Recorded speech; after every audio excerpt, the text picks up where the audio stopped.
with me, your man, Louie T. Welcome to the Command Post. Post up and take command. I, of course, am your Commander-in-Chief, Louie T. Thank you for joining me. You know what this is.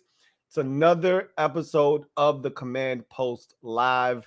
I thank you guys for joining me as we inch ever so close to the 2022 NFL Draft. We're now 2 weeks away from the draft, and things are starting to heat up. Washington continuing to have their names floating around in terms of visits. I've found several things really interesting, and this is why I love you guys, because you guys open my mind to things that I didn't consider initially, and you force me to, think about things maybe a little bit outside of the box. And last week, I may have shot down a couple of your ideas of what you may have been thinking. Maybe you heard it somewhere. Maybe you thought about it yourself. And after the show was over, I was like, you know what? They might actually be on to something. So I want to bring those two topics up tonight because that's the reason for the title of the show, which is, are we sure Chris Olave is a slam dunk to be the number 11 pick in the first round for Washington? Are we sure about that? Because, and obviously, he may not even be there. He has to be there first. But I would find it very interesting, and I think there is a path to this happening. I would find it very interesting if Notre Dame safety Kyle Hamilton is available. Now, I've talked about this ad nauseum. Ron Rivera doesn't respect the safety position or value it high enough, I should say. I shouldn't say doesn't respect the safety position. That's not a good use of words. He doesn't value that position greatly enough to spend the 11th pick in the draft on the safety position. That said, I think someone brought it up, and forgive me for not remembering exactly who it was, but someone eloquently put it like this. Kyle Hamilton's best work is, down around the line of scrimmage, and I think his speed, or lack thereof, maybe bears that out. I think people love his range. I think he has great anticipatory skills, and that helps him to negate some of the lack of foot speed, maybe. He's got tremendous length and size, so that also helps in terms of him, getting to the football. So what he doesn't have in foot speed, he makes up with anticipation and size and length, which you can't teach. That said, someone said he could be your Buffalo nickel. If you draft him, he's not just a safety. He's a guy that can do so many things for you, like Landon Collins did. We don't have anyone right now currently filling that Landon Collins void, even though that guy is Cam Curl. I keep trying to tell people that in Cam Curl's rookie season, he was the Buffalo nickel. He was the guy dropping over the slot. He was the safety coming down and filling. He was the safety that they blitzed up around the line of scrimmage. He was that guy. He was the Buffalo nickel. So they have no problems putting him back in that role again, and I don't think he has any problem because, honestly speaking, Cam Curl flourished in that role. So I think they have their Buffalo nickel, and they'll use Bobby McCain as their deep safety, and I think they're fine with that. But if Kyle Hamilton is available, is Washington going to pass on that talent? A guy that can really, at 6'4", 200 and 25 pounds, that can fill that void. Can you really afford to pass on that if you're Washington? And can Ron Rivera help himself? Can he pass up on the opportunity for a guy that could be a dynamic playmaker being inserted into that front? It's the back end, but it could turn into your front seven. Can you pass up on that opportunity? I don't know. That's a really good question. But when you pose it as, hey, he's not just a safety, he's your Buffalo nickel, he's like essentially another linebacker, it's the things that make you go, So it does give you a bit of pause. I'm somewhat waffling on my decision. I'm going back and forth on who 11 will be. I still think Olave is the front runner. But here's another thing that was interesting that was brought up on the show last week that I kind of dismissed. And when I sat down in my private moments and I had a chance to kind of, run some of the conversations we had back on the show, I said, that's pretty interesting. Maybe you're on to something. So I don't know if we had the conversation, but I know in a lot of mock drafts that I've seen, we are taking a receiver, and his name is not Chris Olave. It is not Garrett Wilson. It is Drake London. And you know how I feel about Drake London. So everyone's comp for him is Michael Evans. They think he's the next Mike Evans. I beg to differ.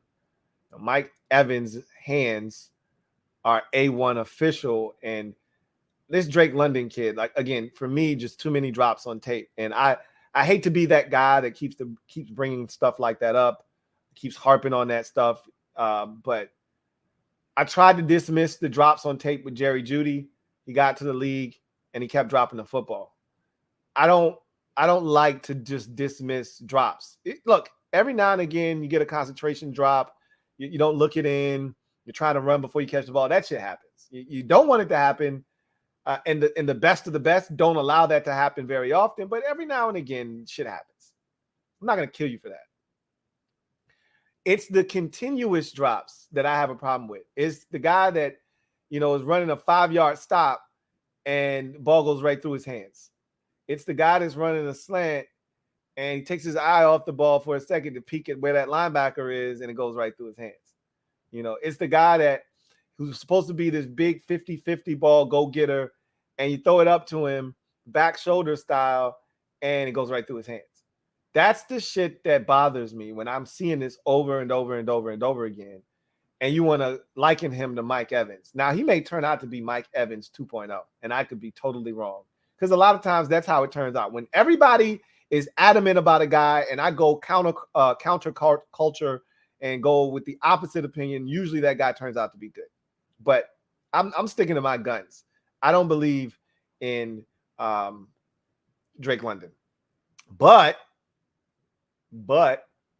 and my logic is, oh, well, he was at the Ohio State pro day. He doesn't go to a lot of pro days. He's been seen talking to Chris Olave not once, but twice. He was talking to him at the combine. He was talking to him again at his pro day.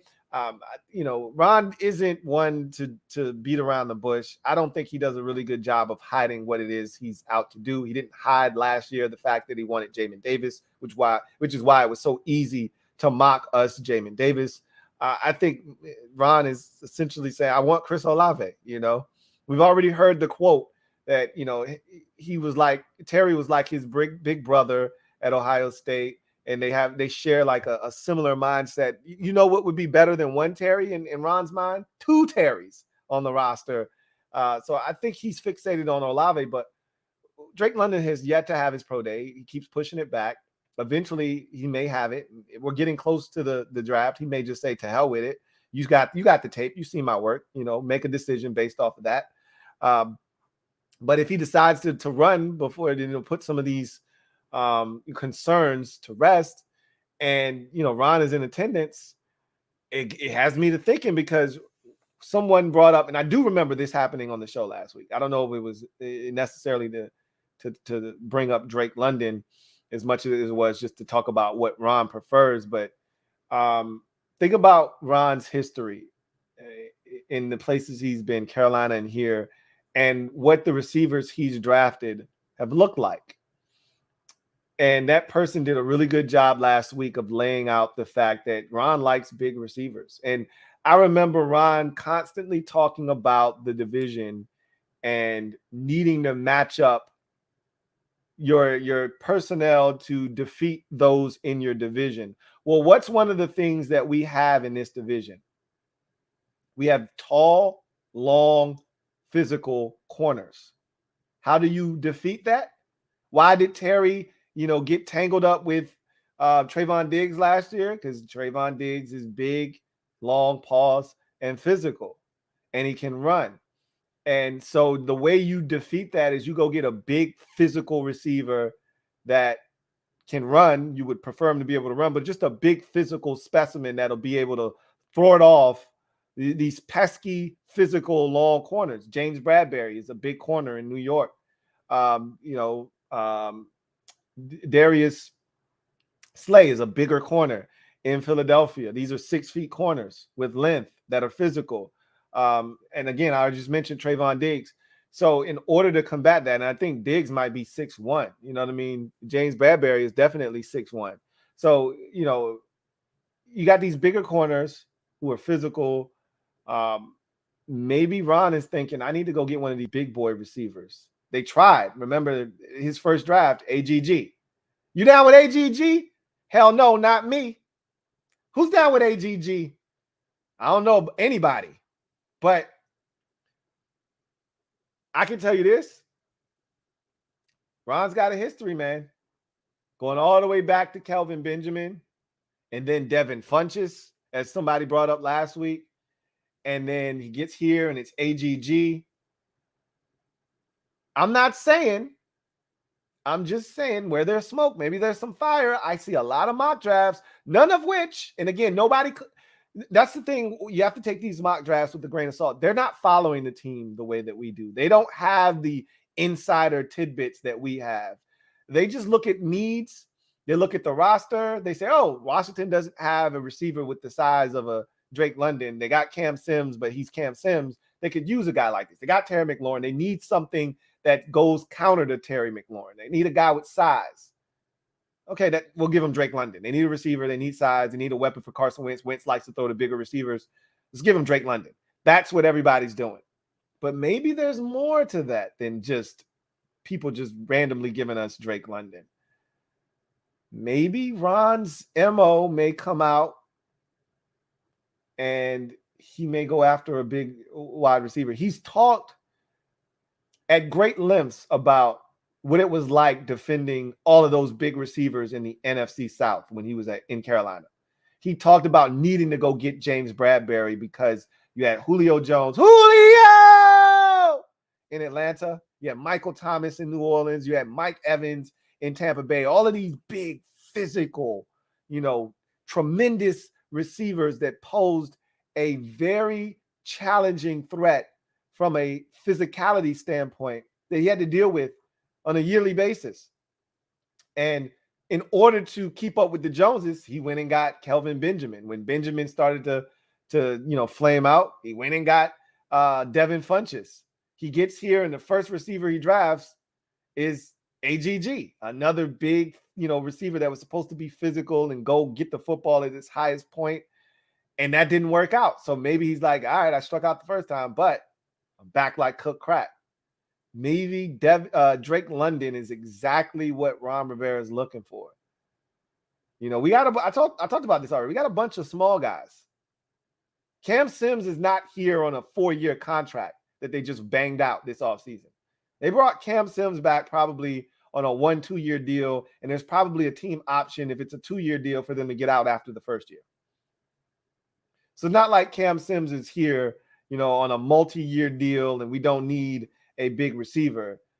I'm thinking, and even if they love Cam Sims, which I think they do, even if they do love him, last year he got hurt.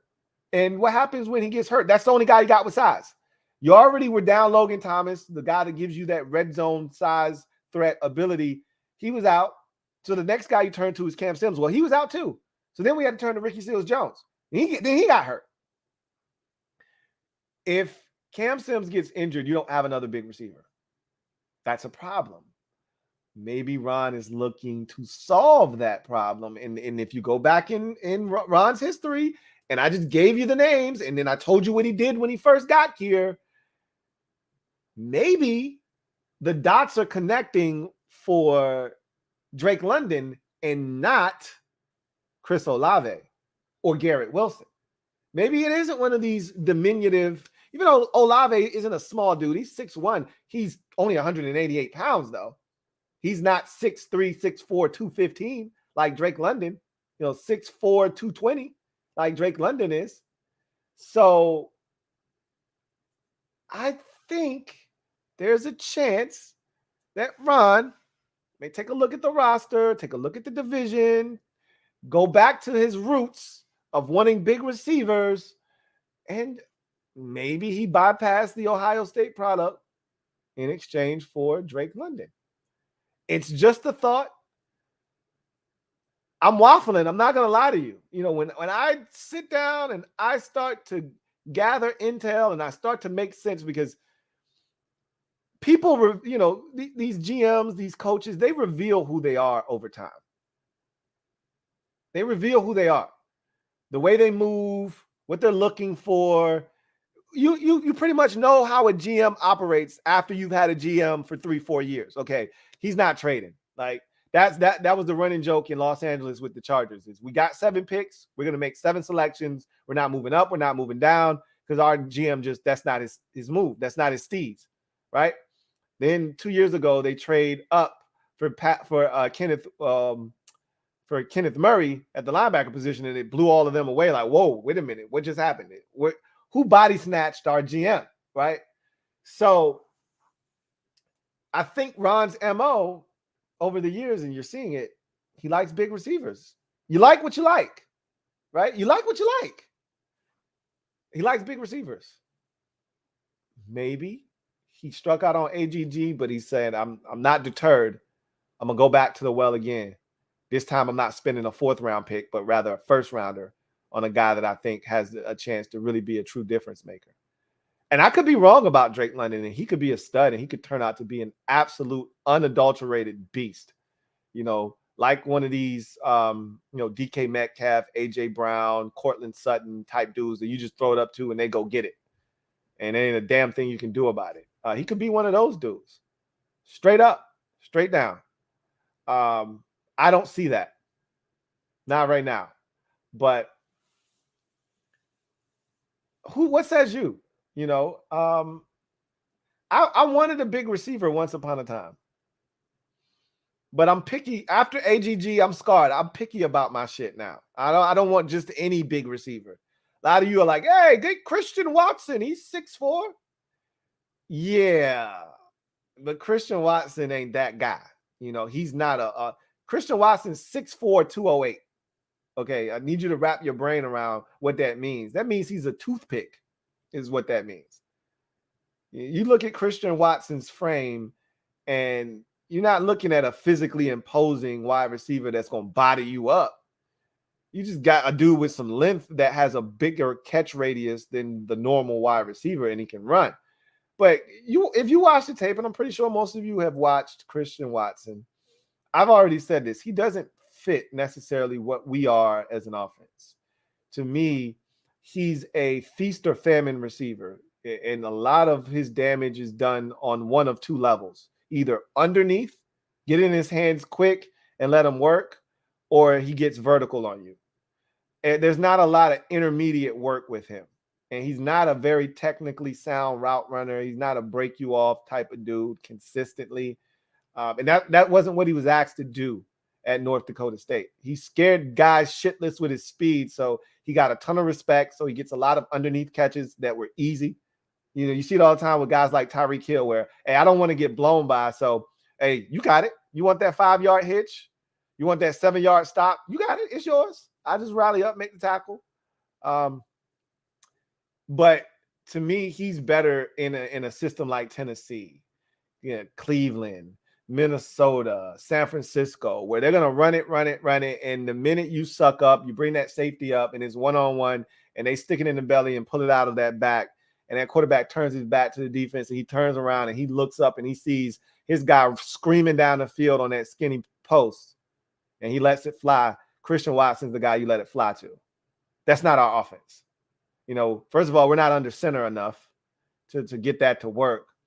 And second of all, we got a quarterback now that may be able to get it to him, and that would be a cute story, wouldn't it? That would just be so cute. A couple of NDSU alums linking up. That'd be awesome. But I don't think that's the move. I don't really think that's the move at all. That's not the kind of big receiver Ron's looking for. He did that already with AGG, and didn't work, Ron's looking for the big physical, physically imposing dude. The dude that looks like he could be a tight end, but he's a receiver. That's what Ron's looking for. So and Christian Watson doesn't fit that DNA profile. So, what do you guys think? Is Drake London a real option here at 11? I wouldn't discount it.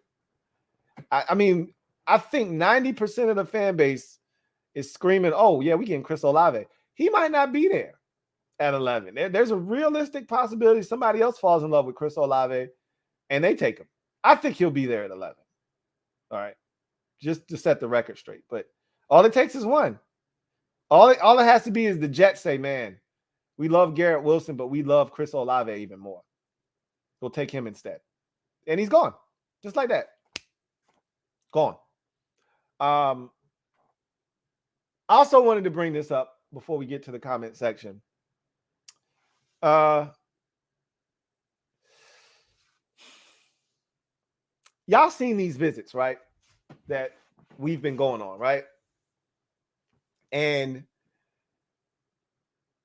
I was on this show with Navi last week, and he brought up Breece Hall as a guy that he was intrigued by. And he said, hey, Breece Hall is, could be a home run threat, the kind of guy we're looking for. Jonathan Taylor is taking over the league pretty much at the running back position. I still wouldn't, dismiss King Henry, but he took over. He filled the void that King Henry left when he got injured. Jonathan Taylor said, I'm the guy. I got it. I'll take over from here.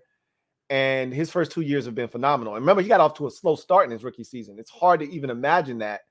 But he got off to a slow start, and once he hit the ground, he hadn't stopped running. So, Navi's like, yo, you look at all of the, raw scores and all of the numbers, man. He looks, smells, tastes, feels, and looks like Jonathan Taylor. Somebody may get a steal. Remember, Jonathan Taylor was a second-round running back. I screamed from the mountaintops that he was the best running back in that draft class. Nobody listened, and he ended up being the second running back taken. And he went in the second round. What if Washington is interested in – they've already met with Breece Hall. They've already met with Kenneth Walker III. They just met, if I'm not mistaken, the other day with Isaiah Spiller. Talking about Spiller, that used to be my favorite thing to say. C.J. Spiller. Now they met with Isaiah Spiller. That's three running backs, three of the top running backs in this year's draft class. And there's no way in hell we're spending 47 on a running back, right? Right?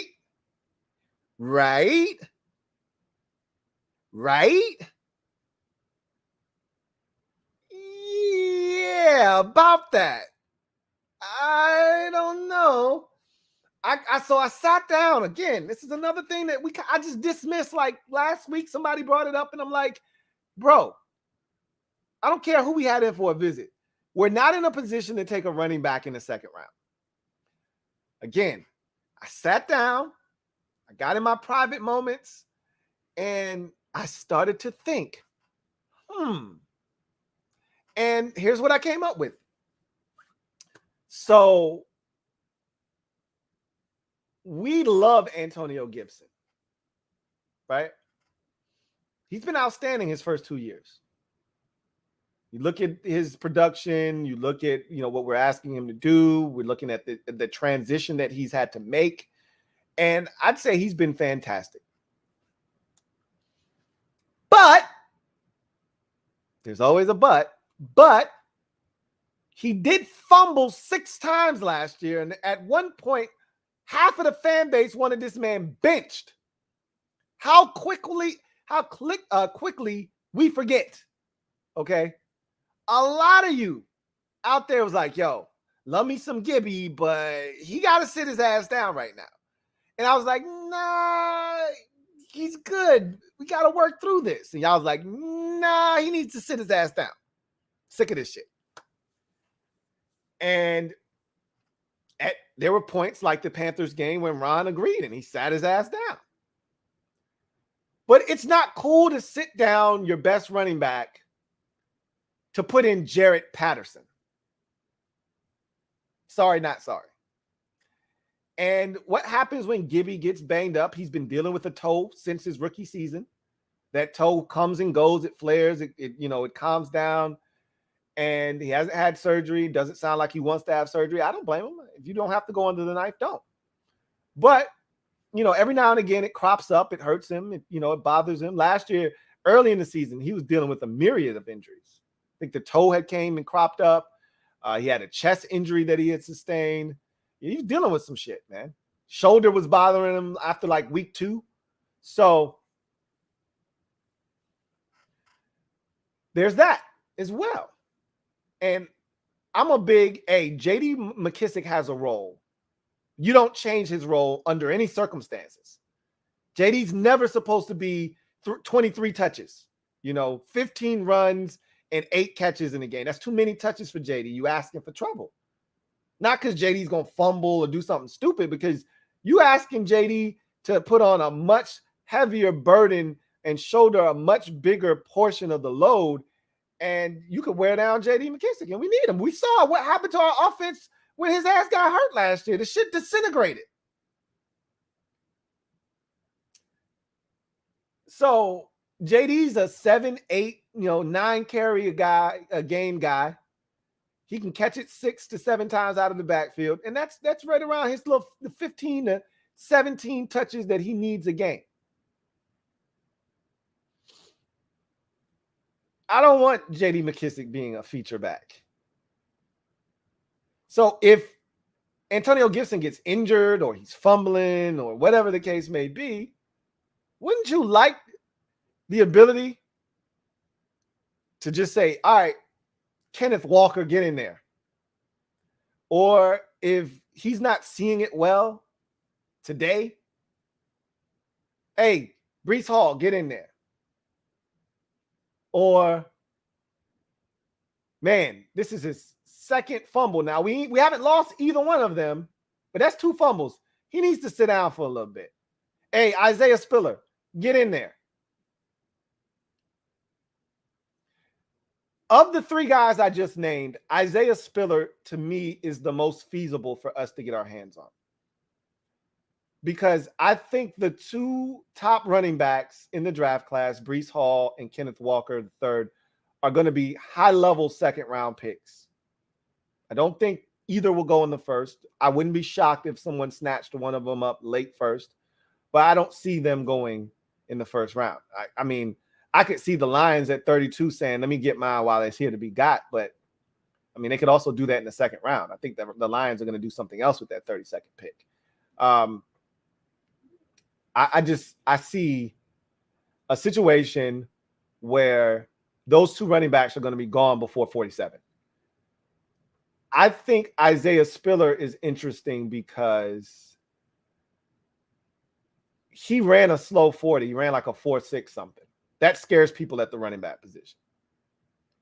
So I think just off the virtue of that, he's going to slide down draft boards. Nobody cares that he's a complete back and he can catch it out of the backfield and he does a lot of good things. They just look at how slow he is and they're like, I'm good. I'll pass. If he's around in the 5th or 6th, I'll take a flyer on him. Well, we're like, hey, if he's around in the 4th round, when we get back in the game, we'll take him. I think he will be around in the 4th round. There's a realistic possibility. Again, all it takes is one team to love him in the 3rd, and he's gone. Hell, somebody could love him in the 2nd, and he could be gone. But I see it being a situation where teams are more likely to push the running back position down the board while in pursuit of other positions that are a little bit more impactful. And they can come back, circle around, and get a running back. When you see a guy like Elijah Mitchell have the success he had last year for the 49ers, that's a 5th round pick. Teams start to say, man, why we can't do that? Why we can't grab us a 5th or 6th round dude and insert him and have success? You saw what the Jags did with James Robinson 2 years ago and getting an undrafted guy out of Illinois State, and he comes in and rushes for 1,000 yards. Like, teams are a lot less likely to divulge resources to the running back position early if it's not an elite talent, and Spiller is not an elite talent. So I'm thinking Washington is kind of sending smoke signals. Maybe this is the thing I thought about. Maybe, just maybe, they're looking at 47 and saying, if one of those two dudes are there, Kenneth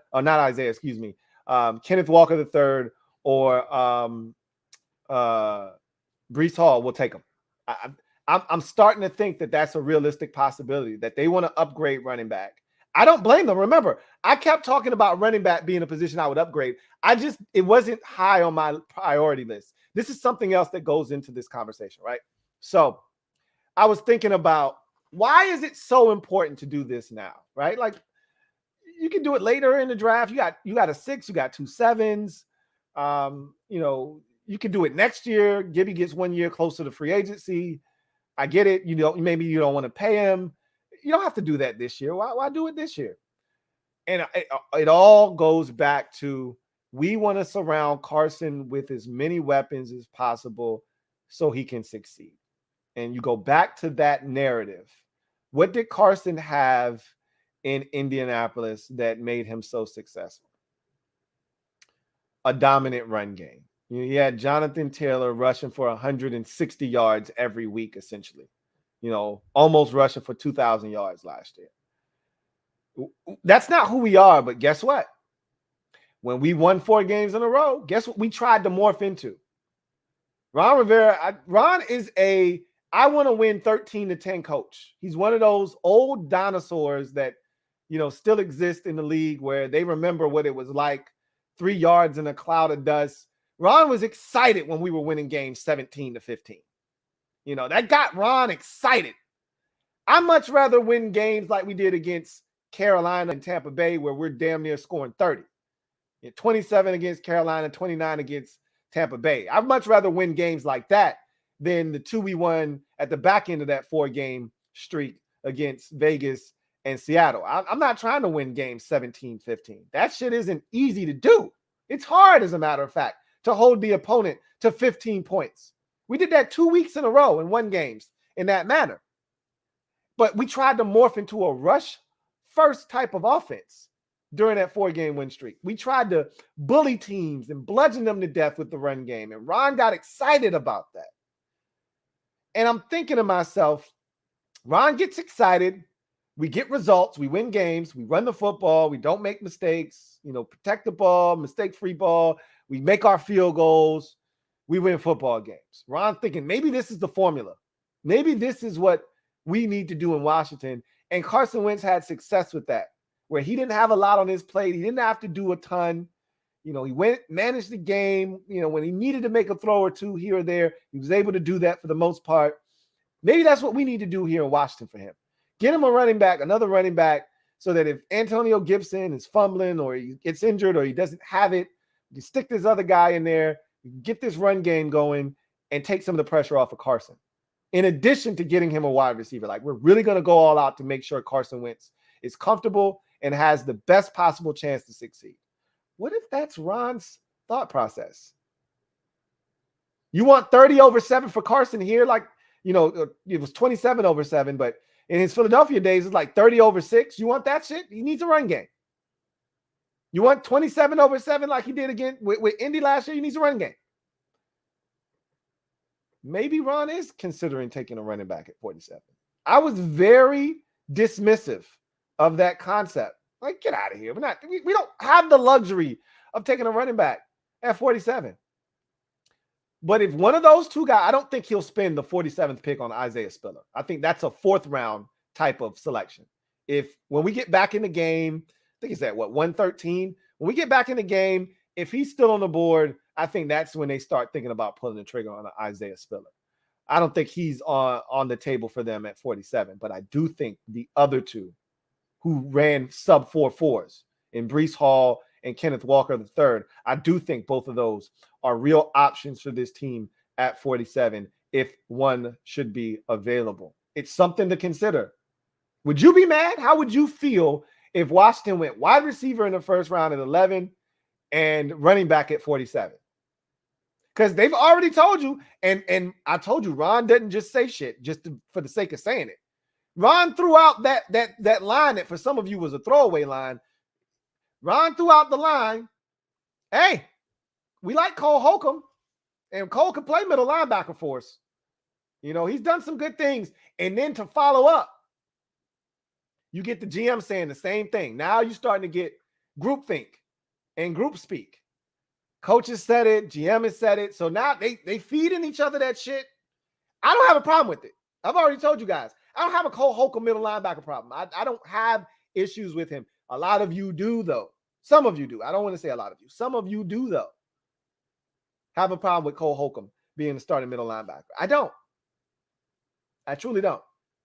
So I think Ron said that because he was bracing y'all for, hey, I know y'all think we need a middle linebacker, and we do, but maybe we don't. And these visits may be telling the story. I can tell you this. Whether those guys are available at 47 or not, and truly, I firmly believe this. In my heart of hearts, the only two that they are interested in at 47 are the two that I mentioned, the top two running backs in this draft class. And I don't think either will be there at 47, for the record. That said, what is apparent by the way they've moved during these visits, we're past the point of getting intel on players that you may see around the league. That's not what you use all of your visits for. You may use one or two to scout a guy that you have no intentions of drafting, but you just want to get to know this guy. He might end up in the division. You might end up playing against this dude. You need a scouting report. You need to figure out what makes this guy tick, get in his head a little bit. When you bring in 5 running backs for visits and you only have 30 of them, we're past the point of trying to get to know guys. Now, we in the market for a running back. It's the equivalent of someone shopping for a house. You're not going to get a realtor and have them look up a few spots and go see if 3 or 4 houses, walk around, get comfortable with them, only to say, nah, we ain't really shopping for a house. We just looking at what this process might be like. Nah, that's not what you're doing. You go see 3 or 4 different houses. It's one thing if you go and see one house. It's an open house. Hey, babe, let's go check this open house out. It's right up the street. Let's see what this house is, kind of get an idea for when we're ready to move what we should be looking for. And it's another thing where you went out of your way to see 4 or 5 different homes to see if this is what you're looking to do. If they would have had 1 or 2 running back visits, okay, maybe. When you're on the 5th running back visit, the 4th or 5th running back visit, and you've visited with the top 3 backs and a couple of guys that you expect to be in the draft, later on, kind of says, we need a running back. We're looking for a running back. We're in the market for a running back. Same thing could be said for the offensive line. They brought in several offensive linemen, but we knew that already. I told you guys, and this was before they moved on from Eric Flowers. We needed offensive line depth already. The minute Brandon Sheriff was gone, and we knew he was gone when he didn't sign a long-term deal last year. When we franchise tagged him last year, he was gone. And the icing on the cake, the hammer in the coffin, the nail in the coffin, rather, was when Martin Mayhew said, hey, we made him a deal to be the highest paid guard in the league, and he turned it down. Okay, that's your way of saying, hey, this ain't our fault, and we ain't offering him any more deals. He can go. So the minute Brandon Sheriff was no longer going to be here, you had offensive line depth issues. You needed to address it. Well, not only did we move on from Sheriff, we had to also move on from Eric Flowers because of the Carson Wentz move. So you definitely need depth along the offensive line. You got lucky that Cornelius Lucas didn't get a deal elsewhere, or else he would have been gone and you would have really had to have done something. But now you got your swing tackle back, so it lessens the urgency in which you need to move on tackle. But you still need to do something at guard because we can't trust Sadiq Charles quite yet. And while Wes Schweitzer is good, you can do better than Wes Schweitzer. And I told you, Wes Schweitzer's value is greatest when he's not starting because he can come in off the bench at 3 different positions, both guards and center. So to me, Wes Schweitzer's value is better when he's ready to come in off the bench. at moment's notice. So they've had several offensive linemen, come in for visits. They're interested in that market as well. They're kind of telling us what they're thinking about doing. They're kind of pointing us in the direction of what the positions that they're really targeting, and I'm convinced more so than ever we're coming away with a running back.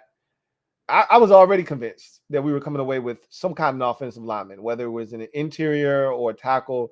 I thought tackle was more pressing if you lost Cornelius Lucas. Now that Big Luke is back, I think the guard position, center/guard, is the more pressing need. But you don't have to act on that early. You can get one of those in, 6th round or one of your 2 7th rounders. If you can coach them up, which we think Masco can do, then you don't need to spend an early round draft pick, a day 1 or day 2 pick on guard. But they're sniffing around that position. So it's abundantly clear that they're looking to upgrade the running back position. How early is the question? They're not doing it at 11, okay?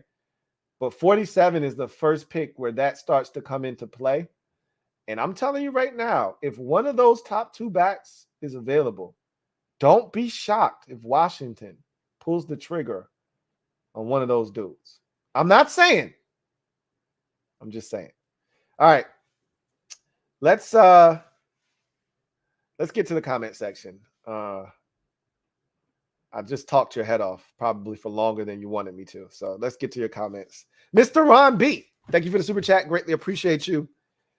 My guy, Mr. Ron B, writes, the more I hear that we're taking Olave or another wide receiver at 11 leads me to think Ron will do something different. That said, I think Hamilton is the pick, assuming he's still on the board. I told you guys last week, I'm uncomfortable with the amount of people in this fan base that think Olave is the pick at 11. Anytime you start to get into that group think mentality, bad things happen. Because I really want Chris Olave. I think he would be a great fit here for what we do offensively. Schematically with Scott Turner, he fits, and I think he adds another element of speed that, we could use. And last year, we said, oh, my God, what a relief. We finally got Terry some more speed on this team, so you can't just key in on him. And then Diami is in, was a non-factor. Every time he ran deep, it seemed like the dude was sitting right in his hip pocket and the ball was 5 yards over his head. And so nobody really was threatened by his speed. And then Samuel got injured. So we really never got to truly see his speed on full display. And we were back to Terry being the only, lone deep threat that we had. That's frustrating. So adding a guy like Olave eliminates that. And he was very durable. That's one of the things I love about Olave is he was super durable at Ohio State. Drake London doesn't offer you that speed, but he does offer you size. But to your point, I told you last week I was uncomfortable with the amount of people that just assume Olave was the pick at 11. That makes me think it's something else. And then Hamilton, I had to rethink my position on him because I was dismissive last week. And the more I sat and thought about it, and the role that he would play within the defense, the less he looks like just a true safety, but more of a hybrid, which is what we need. And I think Ron values that Buffalo nickel position greatly and the versatility because, Ron's a big versatility guy. And whoever is in that Buffalo nickel role has to be versatile. Again, Cam Curl is who I think they're going to pencil into that role, and he's super versatile. So I'm not too concerned with that. I don't think he'll be the pick, and I don't think he'll be there. I think someone will take Kyle Hamilton, but I wouldn't be shocked in the least bit if Kyle Hamilton were available at 11. I wouldn't be shocked. That 40 time scared some teams. I'm telling you. I think there's a chance for him to still be available. So we'll see. I would like to see him be available just to see what they do. We'll never know. If he goes off the board at 7 to the Giants, we'll never know what, they would have done had he been on the board. But if he's available, we can say we had a chance to take him and we didn't. So I would like to see, that unfold. But I know where you're coming from, Mr. Ron B. The more and more people say Olave, Olave, Olave, I'm like, are we sure? Which is why I questioned it. Are we sure? I'm not sure, which is why I'm waffling. Thank you for the super chat, Mr. Ron B. HTTR Carson. Thank you for the super chat. Greatly appreciate you. HTTR Carson writes, Lou, first ever super chat. Congratulations. Welcome. And I'm so excited to actually be chopping it up with you. Thank you so much for this opportunity, man. He says, wanted to say thanks for the content. It's been one of the few constants in my life and has helped my mental health. You the man. That's heavy, man. That's some heavy stuff you just put on me. But I embrace that. I really do appreciate that. And I appreciate your support. And again, it's viewers like you that, help power the Louie T Network. It doesn't, survive, thrive, and sustain itself without people like you. So I want to thank you, HTTR Carson. And anything I can do to help, man, that's what I want to do. And I can't begin to imagine, or I can't begin to describe how much you guys help me. I mean, I'm living the life. I'm living my dream right now. And it's because of people like you. So thank you, Carson. What up, John Craig? DMV fan 123. Stand up. You are officially in the building as the newest member of the MOBB mob. You know what to do. DMV fan 123 is looking for some love. Embrace him. And welcome aboard to the squad. You won't be sorry. And we're happy to have you. DMV fan 123. Matthew Stansberry. It's been a while, Matthew. Resident Colts fan. Like talking to you. I always love getting perspectives from other teams. My guy Matthew writes, hey, Louie. What's going on, Matthew? Appreciate the super chat. Appreciate you checking in on the kid. Says, are you breaking down draft prospects again this year? Thanks and keep up the good work. You are the best.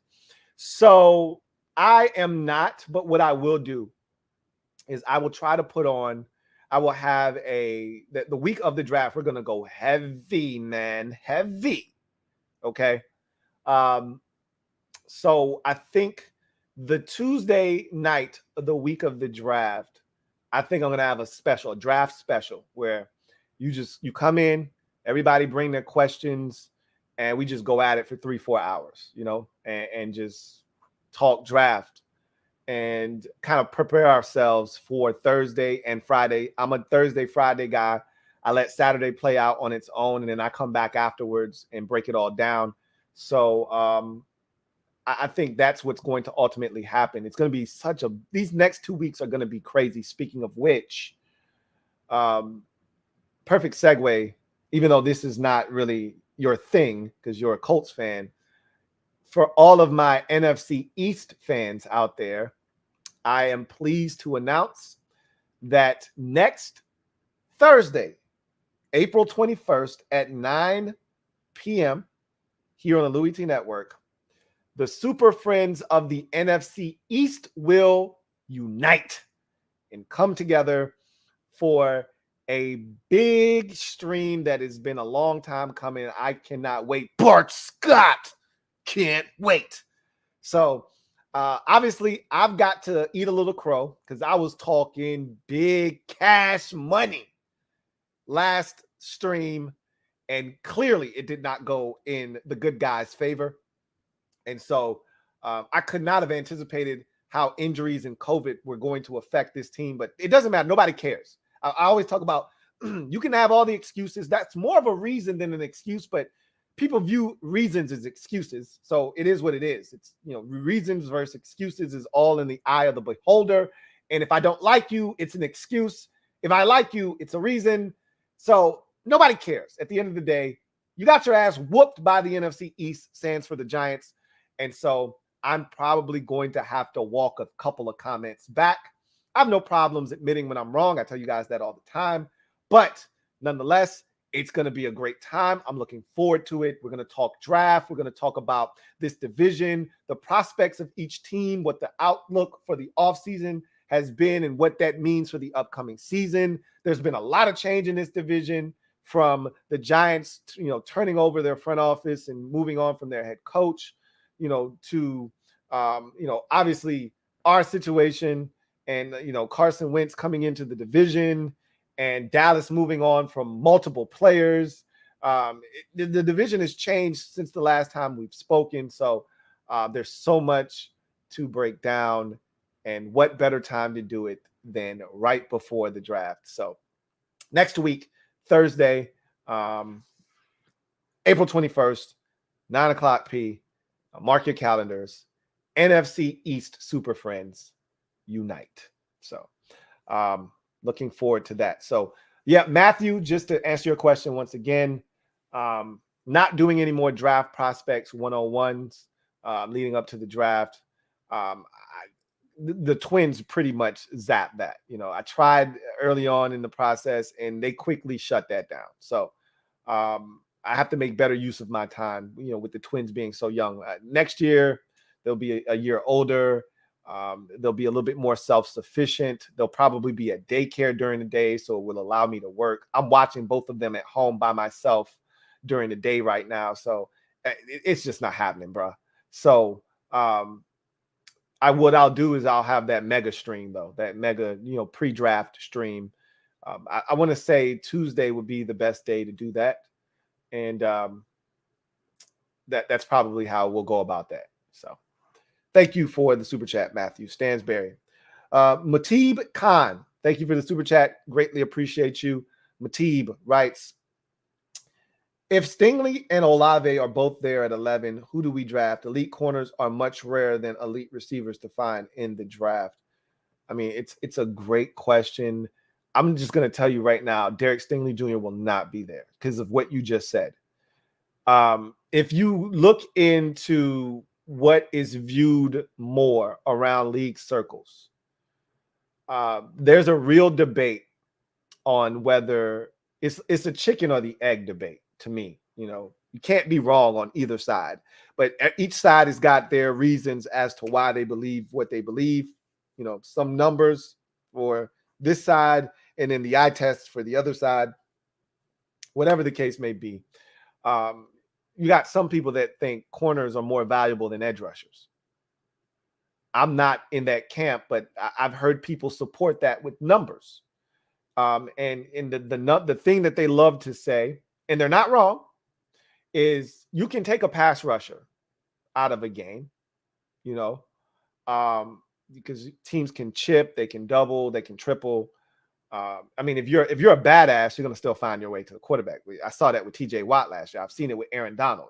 You can double me, you can triple me, you can chip me. I'm still going to find my way. I may not make as many plays as I would if I get singled up, but I'm still going to wreak havoc. I'm still going to, have pressures, and I may not get there, but you're going to feel my presence, which is why I said, Chase, I don't want to hear that shit. I don't hear that from Ron Rivera. I don't want to hear that from Jack Del Rio. I don't want to hear about getting chipped and double teamed.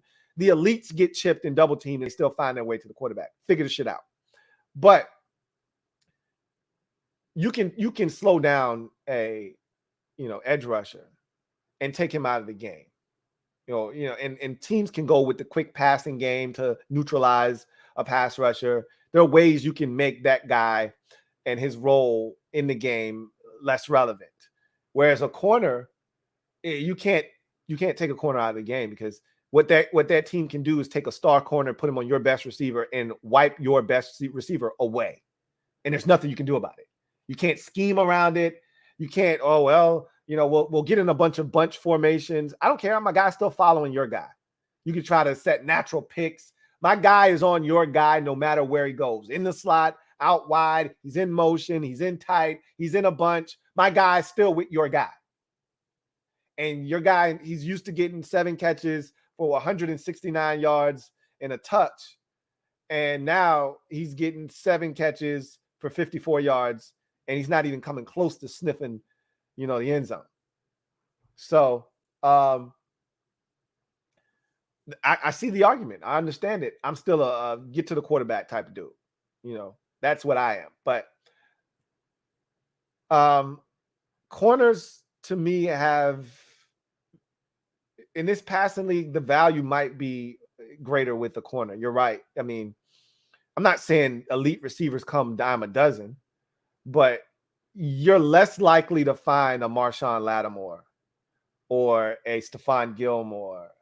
You know, one of those dudes that at times can shut it down. You know, I think Gilmore's getting up there in age, which is why he's still out there on the market.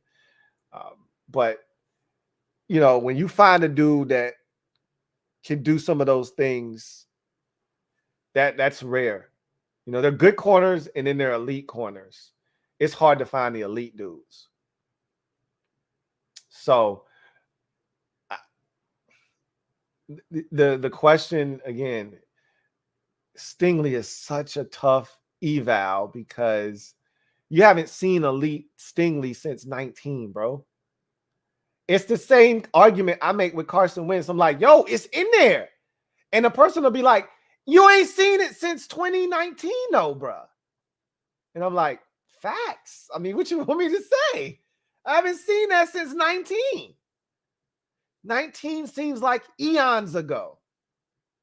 It's the same thing with Derek Stingley. I'm like, yo, truth be told, to me, I'm going to just tell you flat out, hands down, he's the most talented player in this draft. It's not Aiden Hutchinson. It's not Kayvon Thibodeau. It's not Evan Neal. It's not Kyle Hamilton. It's Derek Stingley Jr. And to me, he's by far and away the best corner. It's not Sauce Gardner. It's Derek Stingley Jr. But is he healthy, though? Is he mentally where he needs to be?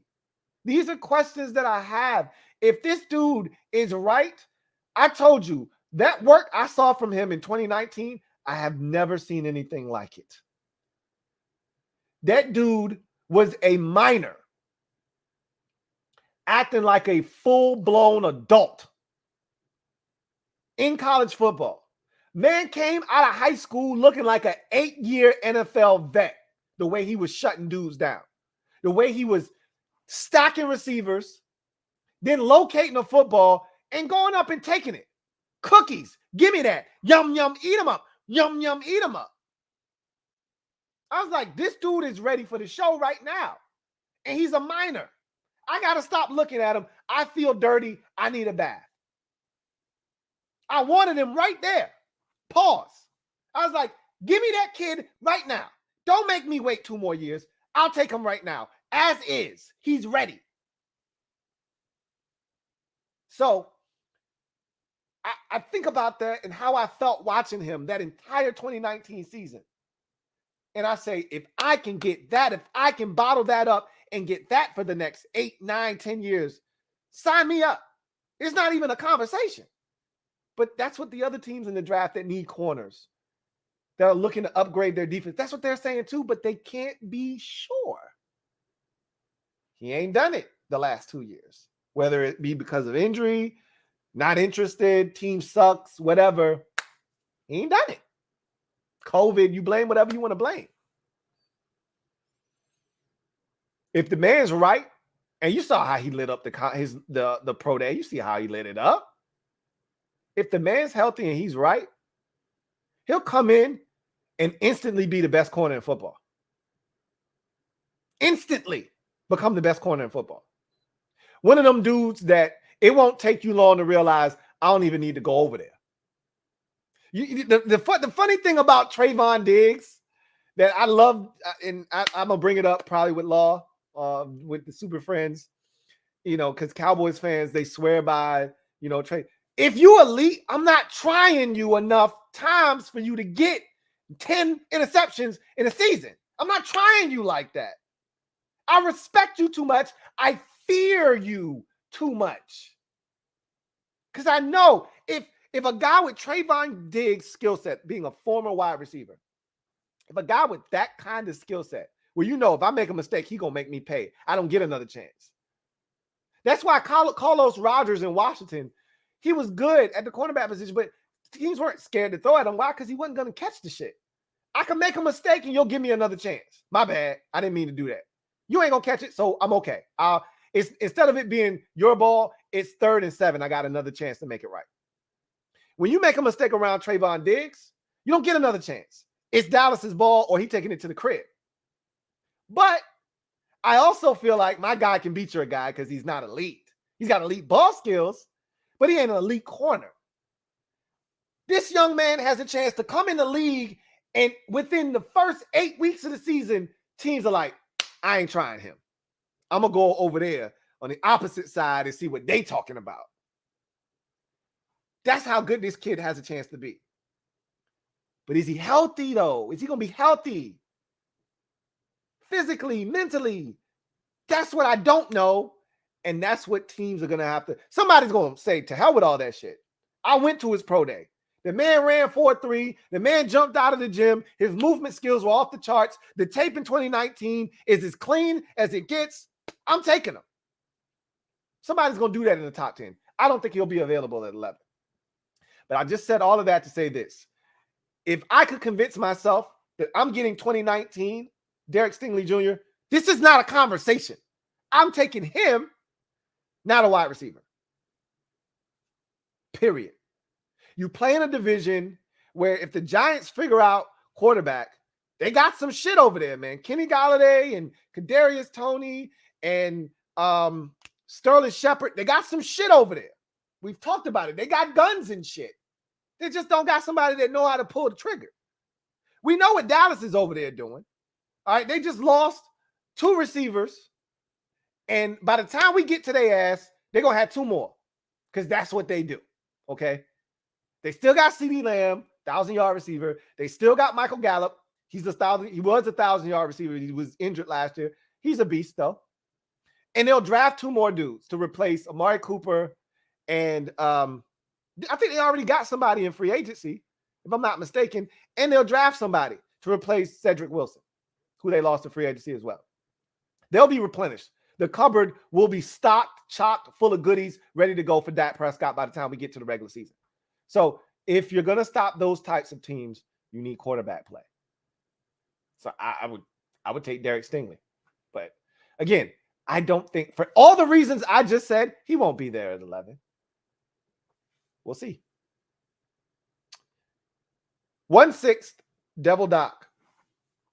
Thank you for the super chat. Greatly appreciate you. Thank you for being a member of the MOBB, who writes, Lou, do you see Trey McBride as a for sure TE1? I don't see why not. I don't see why he wouldn't get an opportunity. I've said this before. And I heard he ran fast at his pro day. I don't. That's not what the tape suggests. Okay, so I don't buy that. But because he doesn't separate. But as he showed in college, he didn't need to separate. He's adept at using his body and his frame to shield away defenders. He's adept at catching the football in traffic with a lot of bodies and hands around. So if you can do that in college, you can do that in the NFL. That trait and skill set doesn't erode. It doesn't go away. It's not lessened by the talent in the NFL. If you can use your body to box a dude out, if you can rebound in college, you can rebound in the NBA. That shit doesn't go away. That skill doesn't erode. If you know how to find a basketball off the rim, off the glass, you're going to be able to do that at any level that you play. Same thing with being able to box dudes out in the NFL or in college or in high school and go get the football. If you can do that, you can do that. So, I think he can be a TE1. I don't see why not. Yeah, he's not the most athletically gifted dude, but I told you there are a ton of those guys in the league that are thriving, that have thrived over the life of their careers. Yeah, we would all like to have Darren Waller, or we would like to have Mark Andrews or Travis Kelce or George Kittle at tight end, but everybody's not afforded, or Kyle Pitts even. But those guys don't grow on trees, okay? For the rest of us, we got to take Mo Alley Cox. Okay, Mo Alley Cox isn't separating. Mo Alley Cox is playing basketball on your ass. He's boxing you out. He's climbing the ladder and he's going and getting the football. He's catching it in traffic and in tight quarters because that's what he was used to doing, going up and getting boards and cleaning the glass. Some dudes are adept at doing that, and you can be a TE1 doing that. So I think Trey McBride could be that. John Livingston, thank you for the super chat. Greatly appreciate you. Thank you for being a member of the MOBB, who writes, What up, Lou? What up, JL Smooth? He says, hey, man, I know you think Dan Snyder is coated in Teflon, but, man, with these new allegations, he's got to be out of there. Again, you said the magic word, allegations. Until allegations are no longer allegations, but actual damning proof and evidence proves them to be true without a shadow of a doubt, he ain't going nowhere. So I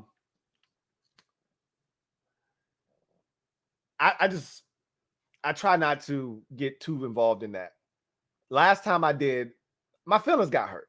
I really thought we were getting out of the Daniel Snyder business with the Washington Post article, only to find out that that article wasn't remotely close to what everybody had rumors that it was going to be. I had people DMing me, sending me stuff. I got a guy that, you know, was in on the story, and this is some legitimate stuff. And I got excited. I got all these people sending me shit, and none of it was true. None of it was in the article. And it's not like the stuff that was in the article was, you know, something to piss on. These were some legitimate accusations being hauled around, and the toxic work environment, the sexual harassment and misconduct, that shit was real. They fired 2 employees behind that shit. It was real. The shit existed. It's a bad culture. And Dan was just like, I didn't know about it. I wasn't around enough. That was all Bruce. He's not here anymore. Unless you can prove it. What did my man, what did Denzel say in Training Day? What did he say? I forgot. I ain't seen the movie in a long time. It's not what you know, it's what you can prove. I think that's how that goes, right? It's not what you know, is what you can prove. If they can't prove that Daniel Snyder withheld money from the other owners, and if he withheld money from the other owners, it means he withheld money from the players around the league. Unless they can prove that, he's not going anywhere. Right now, it's just allegations. So, in my mind, I just keep singing Bad Boy over and over in my head. Dan ain't going nowhere. Dan ain't going nowhere. He can't be stopped now. It's just Dan Snyder.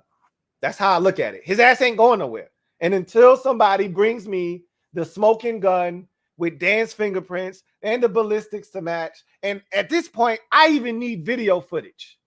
I need Dan to be sloppy enough to leave behind video evidence where I can actually point to the jury and say, look, that's Daniel Snyder holding the gun right there, pulling the trigger and committing the act. We got to get his ass out of here. Till I have that, a wise man once told me, is it interesting or important? Everybody wants me to believe this is important because the government's getting involved. I'm still like, this is interesting. It's interesting stuff. You got to prove it. Rob Yu, thank you for the super chat. Greatly appreciate you. My guy, Rob Yu, thank you for being a member of the MOBB Rights. Lou, Kyle Hamilton is really good, but if I'm picking safety that high, he needs to be a legit center fielder with elite range. Do you see him in that? Do you see that in him? Excuse me. So he does have elite range. The reason he has elite range is because of the 2 things I spoke about. I don't know if I talked about this with you or the mob earlier tonight, but Kyle Hamilton has elite range because he has elite anticipatory skills, and he's got something you can't teach, and that's size and length. The guy's 6'3", 6'4", with long ass legs and arms. It's the same reason that Ron was like, yo, I'm cool with taking Benjamin St. Juice and he doesn't run a 4.4. Why? Because he's 6'3" with long arms. It's the same reason Dick Sherman was so successful in the NFL. Now, he didn't play a ton of man-to-man, but guess what? Cover 3 converts essentially to man-to-man. If a guy goes vertical, and what Dick Sherman would do was like, you're just not going to get on top of me. I'm going to play deep. If you try to get vertical, I'm going to run with you. I may not be the fastest, but guess what? I got these long go gadget arms. Same thing with Namdi Asamoah. Same thing, 6'2", long ass arms that went for days. No, Namdi wasn't the fastest dude in the world, but these arms right here, when I stretch these bad boys out, that gives me another, tenth of a second on this 40 right here. So he's got that going for him. So Kyle Hamilton is able to read the quarterback's eyes. He starts running to the side, cheating to that side and running to that side. So he gets to the party nice and early. And then he's got the ability to go up and get the football, go down and get the football. He's got the ability to stretch and get there and knock it away. He's physical enough to be there and meet you at the point of catch and dislodge the football. I think he's got enough range. You would prefer him to be like Earl Thomas running a 4.4, and give you that red line to red line speed that is in his chamber. But he doesn't have that. But what he does have is anticipation and length and size. If he doesn't sync up and he's a step slow or he doesn't see it fast enough, then he may not get there in time. And now you're not playing Stanford with a stinking ass quarterback. You're not playing Navy. You're not playing USC and they're playing musical chairs at the quarterback position. Now you're not playing Wisconsin. All right. Now you're playing some dogs. That if you make a mistake or you start cheating to one side because I'm staring that way, knowing that I'm throwing backside and I got you running front side, he ain't fast enough to then turn, pivot, get back to the other side and make a play on the ball. So you have to ask yourself, this is why I didn't think Ron would take him, but you got to ask yourself, how many ways can I use this dude? That's just one of the ways you can use him. And if you got a philosophy, that's your philosophy, right? Don't sway or waver or waffle on your philosophy. My philosophy on defensive tackles, if I'm taking one in the top 15 of a draft, he better be able to bag quarterbacks. Can't just be one-dimensional as a run stopper or just a pass rusher. You better be able to do both. If you can't get me, at some point in your career, 10 sacks in a season, I shouldn't be drafting you, or the threat of 10 sacks in a season. I shouldn't be drafting you in the top 15 as a defensive tackle. That's my theory on defensive tackles, which is why I wouldn't have taken Daron Payne, because he was never a threat to be a double-digit sack guy, in my estimation. So I would have never taken him. That's my stance. I'm sticking to it. That's my philosophy. If that's your philosophy, hey, I need a dude that can run. Stick to it. I think he can get there because he anticipates and he's got size. This is the thing a lot of people forget with Sean Taylor. Sean Taylor wasn't a 4.4 dude. Sean Taylor wasn't a 4. We built him up into this mythical figure. If you talk to a Washington fan, Sean Taylor was 6'8", ran a 4.2, and had an 80-inch vertical. And he was 245 pounds. Sean Taylor wasn't this massive dude. He wore shoulder pads that made him look, 6'8" and 240. Sean Taylor was 6'2", okay? Sean Taylor was 215, 220 on a good day, but he was 215, 218, okay? And Sean Taylor wasn't running a 4.4 anything. But you know what Sean Taylor could do? Sean Taylor could anticipate, and Sean Taylor could run and jump. He was one of the best one-footed jumpers I've ever seen in my life in an NFL uniform. My dad still talks about that to this day, about him leaping on one foot because he did it better than anybody else I've ever seen. And he had size. He had length. He had tremendous ball skills. Kyle Hamilton has all of those things. The biggest difference is Sean Taylor was a 4.5 guy. Kyle Hamilton is a 4.6 dude. So there is a difference there, right? So I think he can do it, but it's not a guarantee. And if you're not sure, stick to your guns.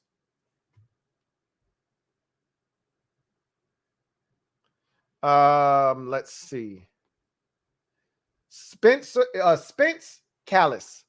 Thank you for the super chat. Greatly appreciate you. My guy Spence writes, Louie, what do you think about Tyler Algier BYU, if we can get him as an undrafted free agent or a late pick, I like him.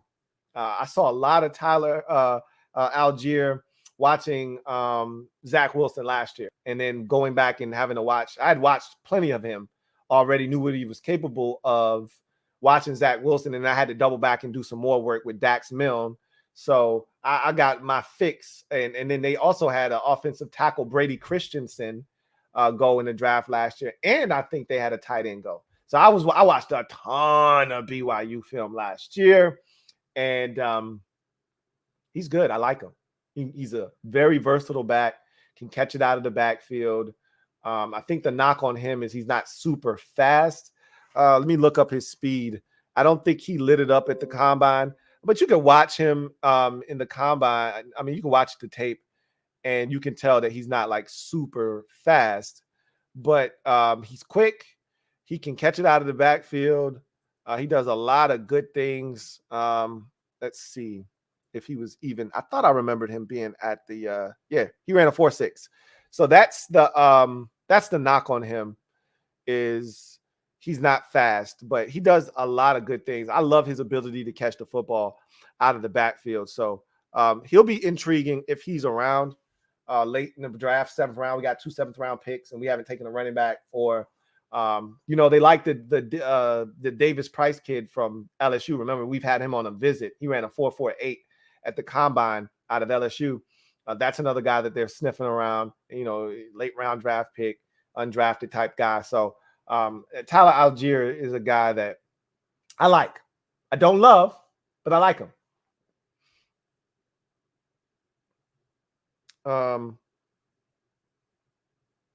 Let's see. Trevor Patch, thank you for the super chat. Greatly appreciate you. Thank you for being a member of the MOBB, who writes, I hope I didn't last week speak Ron and Marty's Devin Funches, Kelvin Benjamin types into the 11th pick. The 11th pick must be Jay Davis. If you do any draft wrap-ups, I'm only interested in family members, to be honest. You did speak that into existence. Now, I don't know if, they'll take heed and make that selection. So it was you who got me to thinking last week by bringing up those dudes. And then I thought about AGG, and I'm like, Ron, he's talked very glowingly about the fond memories of the NFC South and all the big receivers that they had in that division at one time, and how he had to go out and get a big corner like James Bradbury to combat that. And he himself was like, shit, everybody else got a big receiver in this division. I need one in this bitch. So he went and got one. And then when that one started to fail him, he went and got another one. And then when he got here, he's like, well, I just got here. They don't have a big one, so I'm going to go get me a big one. So he went and got AGG. That shit didn't work. So maybe he's like, let me try this. Let me try this shit again. I said I need a big receiver. This time I'm going to go get one in the 1st round, not the 4th round. So I don't know. You might have spoke it into existence. I hope you didn't, because I'm not a Drake London fan. But if the Eagles draft him and he kicks our ass for the next decade, so be it. Best case scenario, he's Alshon Jeffrey. Best case scenario, he's not Mike Evans. I know this with every fiber of my being. He is not Mike Evans. So I'm not afraid. If he goes somewhere else and he turns out to be good, good for him. I don't want him here. I don't want to be the guinea pig that tries him out to figure out if he's good or not. Everybody else is trying to tell me he's good. I don't believe you. You need more people. He might be solid, but he's not Mike Evans. He ain't 1,000 yards you're receiving for the first 7 years of his career, only receiver in NFL history to do that. He ain't that. So I'll take my chances elsewhere. But Ron may be thinking about it differently. He might be like, look, this is the guy. He fits the DNA profile of what I like, what Carson likes. I already talked to Carson. I asked him, what do you need? What do you need to feel comfortable? You like big receivers? And Carson's like, yeah, the bigger the better, man. I mean, who doesn't like a big receiver? He's like, all right, I got you. Don't worry about it. That could happen. So we'll see. The pick's not going to be, Davis. He's a beast too. Just for the record, he's a beast. Anyway, I digress. Metaphor, thank you for the super chat. Greatly appreciate you. Thank you for being a member of the MOBB, who writes, Treylon Burke is also tall. Trade back and take him. He is, but he's 6'2". You know, Chris Olave 6'1" is the difference isn't that great. The what Treylon Burks does that a lot of these other receivers don't do is he high points the football. So his 6'2" feels like 6'4", 6'5". He plays bigger, but remember, his skill set is a lot like Curtis Samuel. He's more like Curtis Samuel and less like Chris Olave or a more traditional receiver that you line up. Remember, one of my problems with us going and getting Curtis Samuel is that he wasn't a traditional wide receiver, a guy you just line up and have him break a dude off and get open. He's more naturally a running back. He'll tell you that if you ask him. I was a running back in high school. I was a running back in college. And, you know, I got a little bit of wide receiver work, but that's really what I was. I was a running back. I got to the NFL. I transitioned to wide receiver full time. I still get some, you know, running back carries here and there, but, you know, I've transitioned to wide receiver, but at my core, I'm a running back. Treylon Burks is similar in that at his core, he's a get it in my hands type of guy. I'll do the rest. He's not a route runner. You know, you go watch his tape at Arkansas. It's not a lot of route running. It's, hey, get it in Treylon's hands at the line of scrimmage. Hey, throw it up to Treylon 30 yards down the field. He'll go get it. Throw it to Treylon back shoulder. He'll go track it. That's what you see on tape with him. Hey, he'll body that dude. Just throw it to him. So he's not that big from a height standpoint, but the dude's 225, and they said he slimmed down to get to 225 for the combine. So he could run that 4.55. So he probably played at like 230, 235, if I had to guess. He's a big kid. But I'm looking for a more traditional wide receiver. You know, we got the gadget guy, Curtis Samuel. That's the role he's going to fill for us. I'm looking for the more traditional wide receiver this time around. So I'm not interested in a Treylon Burks. But he's talented. I'll give you that.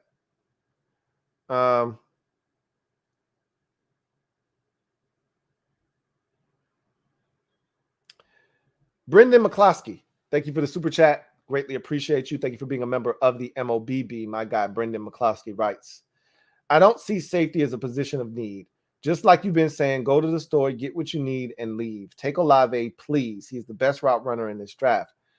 I mean, we're going to see. That's why I said this is a big draft for Ron and company, because the jury's still out on what their MO is, for me at least. I need a body of work before I can start to say, all right, this is what, because Ron's never been in this position. Ron maybe had some input in Carolina, but he wasn't running the show. You know, there was always a GM there. It was Marty Herney. It was, the dude that was in New York with the Giants. That was terrible. There was always somebody running the show. So this is Ron's opportunity to be the guy and kind of spearhead everything. And Marty Herney, I told you, he's an excellent talent evaluator. So I don't worry about Marty Herney. I worry about Martin Mayhew.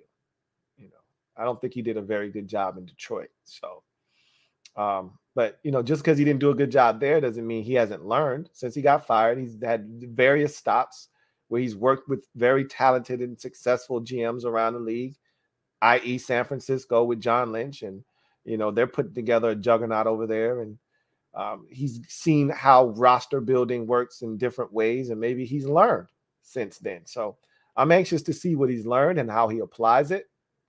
And maybe his philosophy here isn't, you know, trade back and pick up a bunch of picks. Maybe he's like, yo, bread, eggs, cheese, milk. Let's get in, get out, get what we need, and go on about our business. If that's the case, you take a receiver at 11. You know, you take a linebacker or a guard at 47 in the second round. If running back is this big of a need for you, all of a sudden, I still think nickel corner is a bigger need than any of that shit, but fine, whatever. You know, you take your running back at, 113 in the fourth round, or whatever the pick is. And then in the sixth round, you get your guard. You know, if you haven't gotten it already, you get your guard. Maybe you do that in the fourth round, and then you get the running back in the sixth round, whatever the case may be, whatever you deem to be important. And then you get to the seventh round, and at that point, it's like, whatever. So it's seventh round picks, you know. I say that, but Cam Curl was a seventh round pick. So it is what it is. Bottom line is, We'll see what they do. I'm just because we have 6 picks, I'm not easing up on them. I'm really, really looking for them to kill it in this draft. They doubled down on Carson Wentz in the offseason and needing a quarterback. That's on their that's charged to their account, right? So if that works, they look like geniuses, and that's a win for them. I need them to start stacking dubs on top of each other. It'd be nice to start with Carson Wentz and then continue on with the draft. And they really haven't done anything in free agency that you could really be upset about, unless you're one of those people. Why weren't we more aggressive? We ain't had no damn money. It's real simple. But even if we did, I don't think we would have been super aggressive. I think we would have been more aggressive than what we were. But, I mean, we were broke. What do you want to do? That said, I think this could be a big offseason for them.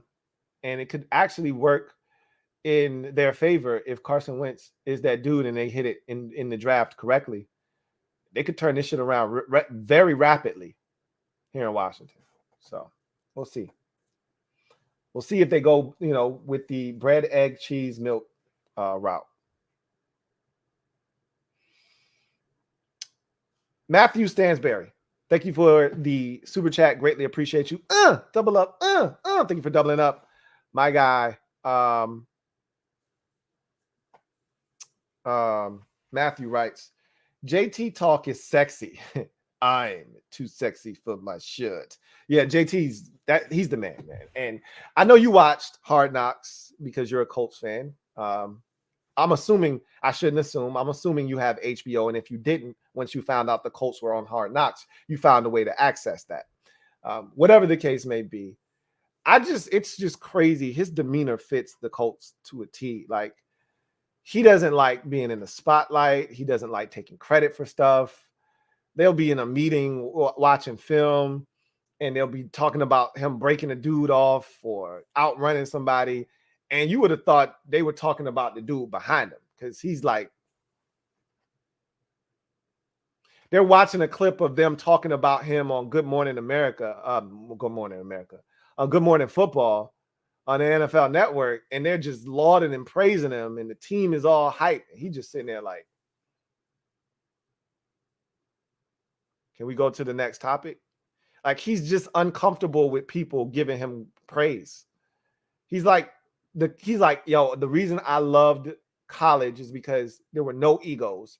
Everybody was hungry, and we all had the same goal, trying to win as many games as possible, but also trying to get to the league. And he's like, that's what the Colts, that's what that organization is. They're selfless because they don't have no stars for real. That's why you can say that. They don't have anybody that, Darius Leonard is morphing into that. He's pretty much a star at this point in his career. But, he's a laid back, cool dude. You know what I'm saying? So I love JT, man. He's awesome. He says, Colts hype. I think he was third, though, behind Harris and Swift. Can't believe, though. Keep it rocking. Was that the same draft? Was Harris and Swift in the same draft? I thought Harris was this past year's draft. Najee Harris was the 2021 draft. He was in the 2020 draft, was JT. DeAndre Swift went in that draft. I thought Swift was the only back that was taken ahead of him. I think there may have been another back too. I think Swift was the one that went ahead of him, though. I think he was the second back taken. I could be wrong. Either way, Harris wasn't in the same draft class with him. Harris was last year. I just think Swift was it was only the discussion was between DeAndre Swift and Jonathan Taylor as to who would be the first back taken. I believe this. I could be wrong. And people swore by DeAndre Swift. And he was super talented coming out of Georgia. I was just like, yo, y'all don't know what y'all missing. JT's got it all right here. The one thing they tried to say he can't catch. Well, he showed us he could catch, at the combine, and that he worked on his hands. You even saw that on tape, the progression from him not getting the football thrown to him to that last year at Wisconsin catching the football. And then, the other problem was he fumbles. That man hasn't fumbled since he got in the league, it feels like. He doesn't put it on the ground very often. That was one of the knocks on him. So anyway, I digress. Rob, thank you for the super chat. Greatly appreciate you. Thank you for being a member of the MOBB. My guy Rob writes, Lou, I really like Olave, but wide receiver is not a top priority. Trade down if possible and go BPA. Again, this trade back mentality, I told you I'm not a huge fan of it unless you're only trading back, a handful of spots. If you go from 11 to 16 or 11 to 15 or 11 to 17 or 18, I can stomach that. When you start like earlier today, in the mob, we were talking about, trade scenarios where you're moving back to 22, 24, 29, 30 with the Chiefs or with the Packers at 22 and 24. Like, that's too damn far, especially the Chiefs. You would get a nice haul for that, moving back 19 or 20 spots, but or 19 or 18 spots, but that's just too damn far. And people get caught up in this notion, oh, the wide receiver position is deep. You go wide receiver position deep your ass right into the point where you're going to get a dude that's marginal. You keep telling yourself, oh, it's plenty of them dudes. Don't worry, we can get one later. And you're going to end up with exactly that, a jag, just a guy. It's plenty of them guys. You're right. There's plenty of jags. You're going to end up with one of them. You keep worried, saying, oh, yeah, we can get one later. It's a deep draft class of receivers. Oh, really? All right. How many of them have a chance to be all pros, though? How many of them going to be Pro Bowl players? Because 30 of them get selected every year at the receiver position. How many of them actually turn out to be, top-notch players in this league that are household names, that are putting up big numbers year in, year out, week in, week out, game in, game out? It ain't many. Don't fool yourself. Don't overthink this. The whole trading back thing is cool. It's sexy. It makes you sound like you know what you're talking about. Hey, we should trade back, pick up picks. And then do what? Or as a wise man once said, and then what? We gonna trade number 11, and then what? Then what you gonna do?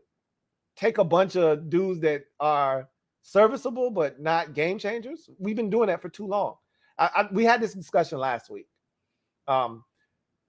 Is wide receiver a top priority? It doesn't have to be, but I made the case for it being a high priority last week.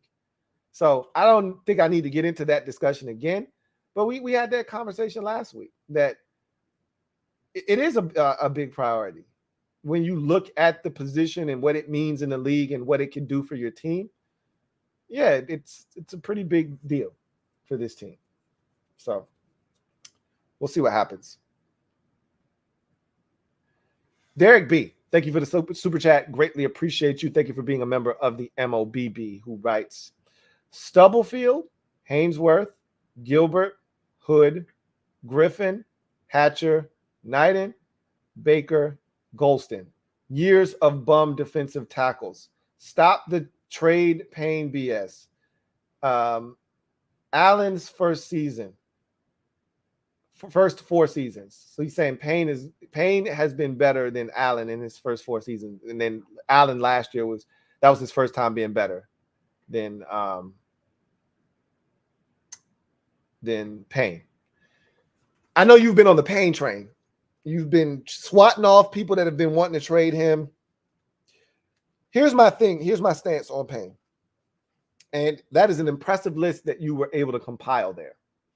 And you may have forgotten like Stephen Paya and a couple of other names that we don't need to rehash. But yes, it's a very long, detailed list of failures. That said, and for the record, Gilbert was not a failure in Washington. That's why we got the haul that we got when we traded him to the Rams. Okay, he was a damn good player here. But I digress. And Cornelius Griffin, he was not terrible here. Like some of these names on the list, we just, hey, easy. Okay. Anyway, though, I get where you're going. I get the premise of the comment. So here's the thing on Daron Payne. The reason people say trade him is because you can't keep everyone. Okay. Now, this upcoming season is a big one for everyone, because the reason you think you can't sign everyone is because you're assuming that you already paid Allen, you got to pay Chase Young, you're thinking about paying Montez Sweat. You probably can't pay both defensive ends, but if you're going to even think about paying both defensive ends, you can't pay both defensive tackles too. So shit gets real this year, because now we got to see what Chase Young's going to show up. Because if we see the Chase Young prior to the ACL show up again post ACL, we're like, we got to stop talking about re-signing this dude. He might be the odd man out. We need to re-sign Payne and Sweat and go that route and let, Chase Young walk. But if Young does what, we think he's capable of, he bounced back in a major way this year, and Sweat joins him and he starts putting up monster numbers, and you look at Payne and say, hey, he's been really good for us, but you can find Daron Paynes. You can. It's a lot harder to find elite edge rushers, which we're not sure if we have that or not right now. We hope we do. They're a lot harder to find. We got 2 of them potentially. Don't want to let them go. You may have to let one go. That's the reality of the situation. But you can find another defensive tackle. You can find another one. And that's why people are like, hey, don't just let him walk and get a 3rd round compensatory pick. If you can move him and get something better, do it. I'm not one of those people. I'm not in that camp of trade Daron Payne, because again, I don't know what the future holds. I don't know how good any of these dudes are, and Payne may be the one we need to hold on to, for all I know. So it's a big year for a lot of people, a lot of dudes, especially if you don't get that deal this year. It's a big year for a lot of dudes who looking to get paid. So we'll see. Martin Matthews, thank you for the super chat. Greatly appreciate you. My guy Double M writes, hey, Louie. What's up, Martin? Says, we can't count on Sam to be healthy, and if he gets hurt, we'll be right back where we were last year. Everyone on Terry, no one else can separate, including Drake. We need speed. And that's kind of where I'm at with mine, is that, we had this whole discussion on, Diami can run, and we got Curtis Samuel, and we got Terry. We got all this speed. Now we went from having no speed except Terry to all this speed, and we had DeAndre Carter. We got all these guys that can run now. Well, DeAndre Carter's gone. Diami, I'm here to tell you, Diami was not separating from nobody. There were 1 or 2 times where he got behind the defense and the ball was overthrown, but how many times did we see Taylor Heineke chuck that bitch and Diami is in the corners running step for step, stride for stride with Diami down the field? And I'm like, why the hell did you even throw that? He was never open. And Diami, as I mentioned, and people try to say, well, Diami Brown had the highest catch rate of contested passes. I'm like, that was shit on the ground. That was him coming back on a curl and the corner being right there and him having to wrestle that shit away from him. That wasn't Diami going up, climbing a ladder, and snatching that shit in the air. Now, he did do that against Dallas. But that's not his MO. Anyway, I'm right there with you, man. Curtis Samuel, never, ever trust a man with 2 first names, gets injured again, and Diami can't separate or whatever they get. You're right back to square one. Who wants that? Who wants that? Why even put yourself in that position? Take Olave. Don't think twice about it. Again, unless you've convinced yourself of fill in the blank player at a different position. If you're taking receiver, Olave needs to be the pick. That's how I feel. I'm on board with you convincing yourself that Kyle Hamilton's the pick, or Derek Stingley's the pick, or somebody like that is the better option at 11, not receiver. And we can get a guy in the 2nd round at 47. I'm cool with that. If that's the thought process, hey, we can utilize this guy and get more out of him, and we can still get a receiver that can help us at 47. Okay, because the guy that you get at 11, I don't give a shit what position he plays. I just need him to be a blue chipper. That's it. Okay? I don't care if it's a wide receiver, it's a corner, it's a safety. I don't give a shit. Personally, I just need a dude that's a difference maker and an impact player getting on this roster because we don't have enough of them. Which is why I desperately need Chase Young to not be a marginal defensive end or just, good. I don't need him to be Jadeveon Clowney, which is what a lot of people swear he's going to end up being. I don't need him to be Jadeveon Clowney. I need him to be a stud. Because we don't have enough blue chippers. If he's Jadeveon Clowney, he's a red chip. We got enough of those on the roster already. I agree, Martin, by the way. I agree.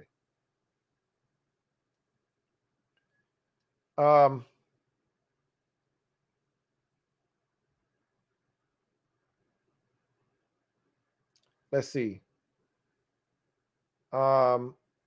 Captain Flarbnard. Thank you for the super chat. Greatly appreciate you.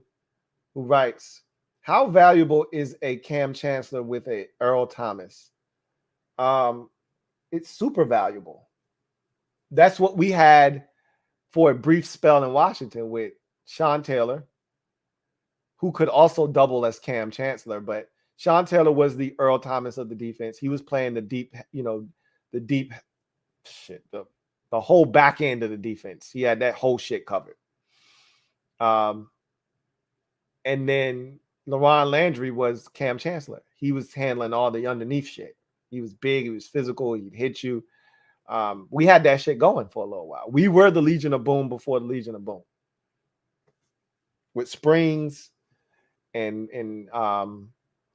Smoot/Rogers and Taylor and Landry. We were that first, but it was just so brief.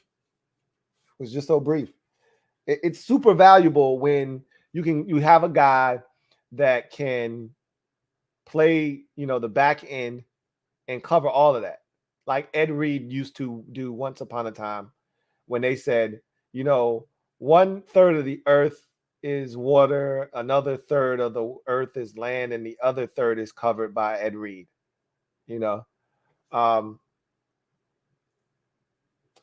That's how it felt like with Sean Taylor. He just could cover so much space and ground. And then to have a guy be an enforcer underneath, you weren't safe anywhere. You can't throw it deep. Sean's lurking. You can't throw it underneath. LaRon's going to hit you. That's the perfect combination. That's the yin and yang you're looking for. Martin Matthews, thank you for the super chat. Greatly appreciate you. Double up. Thank you for doubling up. Who writes, hey, Louie, do you think Ron will take a look at running back Jay Ford later in the draft? And if so, do you think he will be available?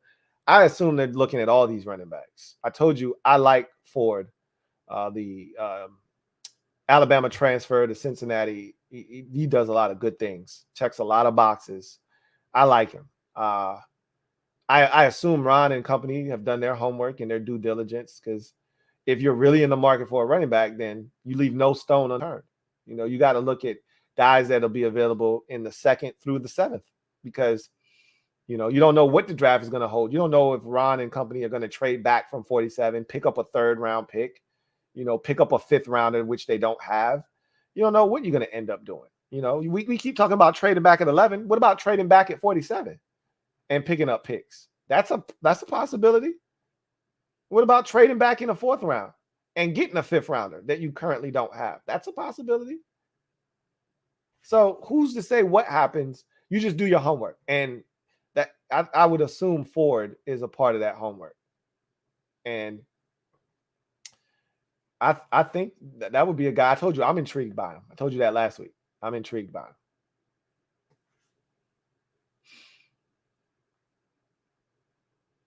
Trevor Patch. Thank you for the super chat. Greatly appreciate you. Double up. Thank you for doubling up, Trev. Who writes, Spiller is molasses pirine. Pass. Rather go cook. Well, this isn't a rather go situation. James Cook isn't going to be there. I don't even think James Cook is going to be there at 47, to be honest with you. A guy with his skill set is invaluable in today's NFL. You find a guy that has the skill set of a James Cook, he looks a lot like Aaron Jones of the Green Bay Packers. And when you get a guy like that can catch it out of the backfield and poses that kind of a threat in today's NFL, they don't last very long. I assume James Cook is long gone before 47. I think he'll be one of those running backs that when we start to see that second round run of backs, I think he'll be in that mix early in the second round gone. You can't draft him. If we didn't have J.D. McKissick, then I'd be all on board for drafting James Cook. But being that you got J.D. back for the next 2 years, James Cook, it's like having duplicates. You just don't need that. But I get it. Isaiah Spiller isn't fast. It's a lot of dudes that don't run fast when being timed, but you put them on a field with dudes chasing them and they run a lot faster than you think.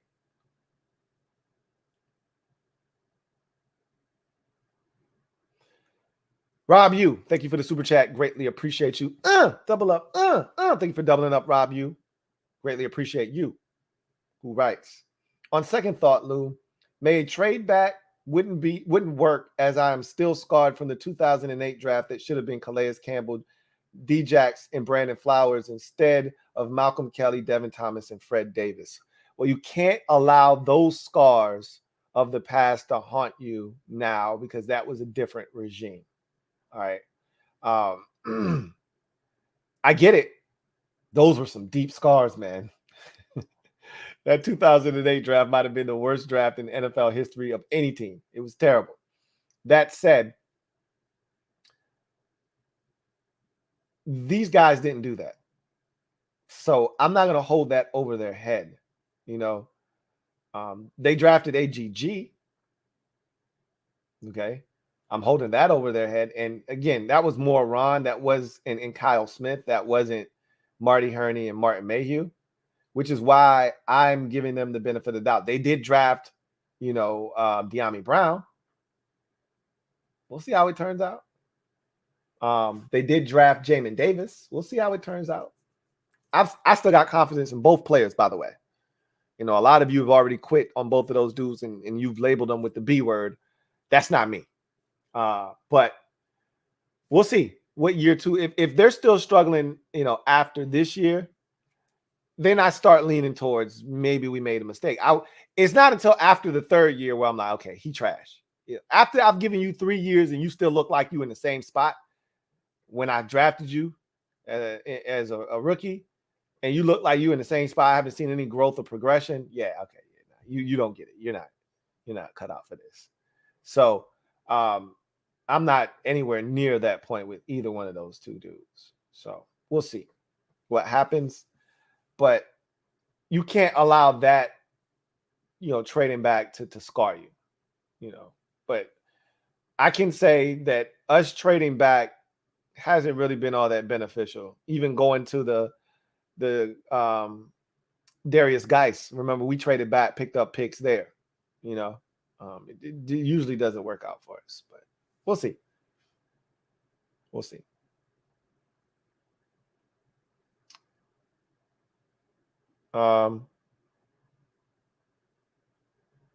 Let's see. Tony P56, thank you for the super chat. Greatly appreciate you. My guy Tony P writes, 1, Olave or Wilson. 2, I'm anti-trade back. Thoughts? I had no problems with that. I told you if you're taking a receiver, I want it to be Olave. I wouldn't have a problem with it being Wilson, but Wilson to me is kind of like Curtis Samuel in a sense. I think he's more of a wide receiver. So he doesn't give me like Treylon Burke, Deebo Samuel type vibes where he could double as a running back, but he's like, again, I want a more traditional receiver. I like Garrett. I wouldn't have a problem with them taking him. Olave is who I'm after. But I'm not anti-trade back. I don't want to make it seem like I'm not even listening. No, I'm listening. The offer better be really good, and you better not have me trying to move back into the 20s. So, it's the furthest I would probably go is 20. Anything after that, I feel like I'm moving back a little too far, honestly. So, the point of drafting as high as we're drafting is to get good football players, because clearly you don't have enough of them or you wouldn't be drafting where you're drafting. So you need to do one or two things. You either need to maximize the value of that pick by trading out of it and kind of stocking up on picks for the future, some in this year's draft, some in next year's, or you need to take a really talented player. I'm in, like, my mindset is of one. I really would prefer to just take the player and be done with it. While I wouldn't be opposed to trading back to, say, 17 and taking a player there, picking up some picks in this year's draft as well as next year's draft. And that feels good. I just don't want to miss out on an opportunity for the sake of picking up picks. We did that once before with Ryan Kerrigan. We don't need any of these quarterbacks. That was a stinky quarterback draft back in 2011. Cam Newton was the only one that was any good. And that's how this draft feels. Like, there's no clear-cut guy. It's a bunch of stinky quarterbacks potentially. And somebody may be thirsty to come up. And we might be the team they decide to call. If I'm not mistaken, we were 11 in that draft too, if I'm not mistaken. I think. I could be wrong. We could have been 10. I just know we had a chance to draft J.J. Watt. But instead, we wanted to trade back in 6 spots or whatever, draft Ryan Kerrigan, and he turned out to be good. He wasn't J.J. Watt. And I can't tell you what we did with those other picks that we acquired by moving back, but I guarantee you it wasn't shit. I can all but assure you, those players that we took with those picks that we were able to get didn't amount to a damn thing. And so you went from having a chance to draft a future Hall of Fame player to getting a guy that's going to go in your ring of fame, but he's not going in the Hall of Fame. And then what else did you get? That's the shit I don't want to end up doing. That's that shit I don't like. I just don't want to go down that road again. And trading back may be the best thing for us. I'm at the point now where I'm like, hey, unless the deal is too good to turn down and you're still in a position to get a quality football player, one that has a chance to turn into an all-pro. Justin Jefferson was the 22nd pick in the draft or whatever. Like, doesn't have to be 11 or 12 or 10 or 6 to be an all-pro. They come in all shapes, sizes, and in all rounds and all, any pick. The likelihood lessens the further and further you move back. That includes in the first round. So I'd rather just take the receiver or the corner or the safety or whatever you deem to be the best possible pick at 11 and just keep it pushing. That's my personal preference. But again, if somebody calls and they got a wicked deal and you only got to move back 6 spots to get it done, make it happen. Make it happen.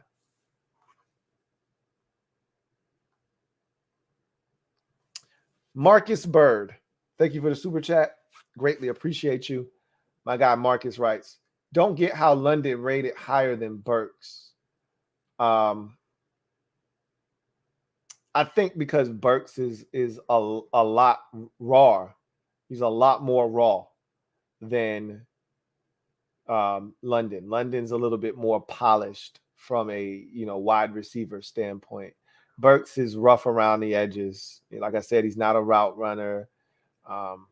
They didn't ask him to do a lot at Arkansas. They just said, hey, we'll get it to you. Don't worry. We'll get it to you short. We'll get it to you deep. We'll get it to you. But I think a lot of people view Treylon Burks in the same vein. Like, look, we won't make the DK Metcalf mistake again. He's not DK because DK ran a 4.3 whatever. And this dude, Treylon Burks is not that fast. But everybody shunned DK because he couldn't run routes. They were, the LSU tape was damning. He couldn't separate. He didn't run routes. Guys were in his hip pocket. And so, people ignored the Alabama game, the very first play of the game where he smoked a corner and scored a, 70, 80-yard touchdown in the first play. Everybody ignored that shit. And the physical, specimen that he is, I couldn't tell you how many times he caught slants and hitches and took off for, 70, 60, 70 yards in games. We ignored that shit and said, hey, he can't run routes.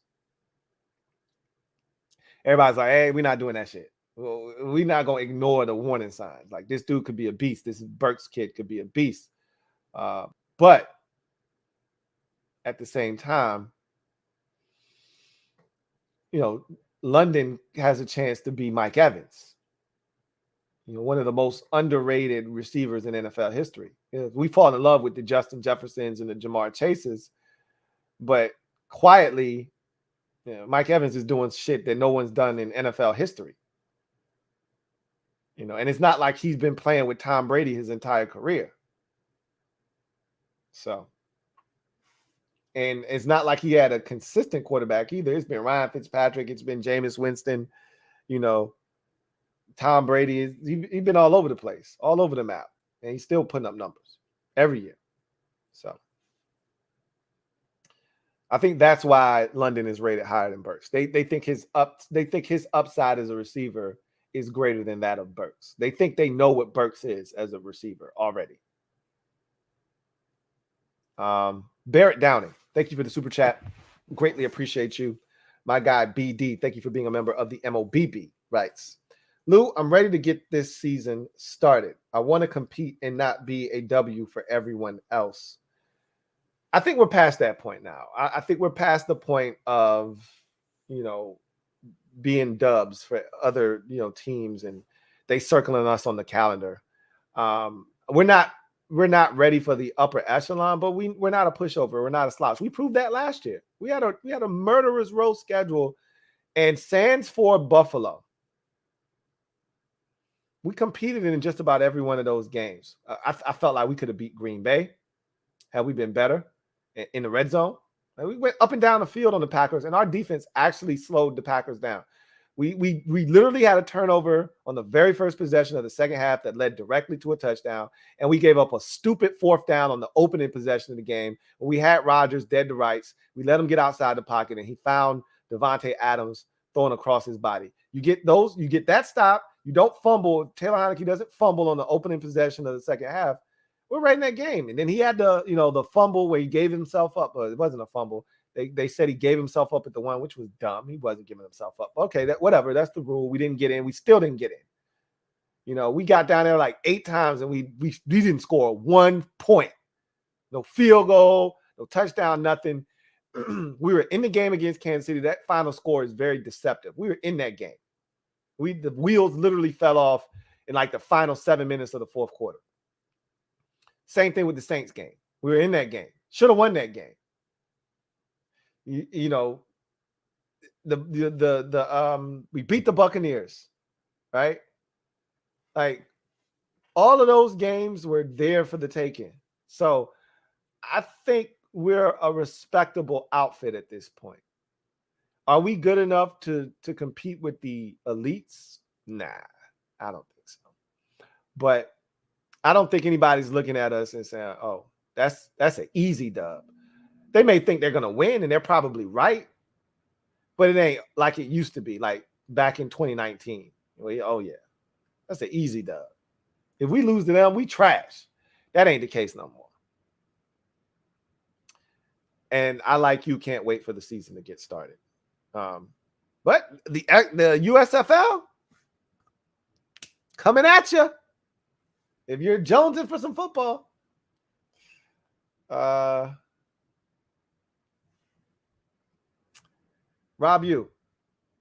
thank you for the super chat. Greatly appreciate you. My guy Rob, writes, is Tyrann Mathieu an option? Still a solid player?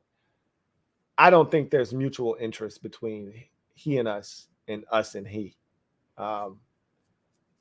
Ron has already made it abundantly clear he's not really looking for aging players. I mean, if you can't tell that, then you haven't been paying attention.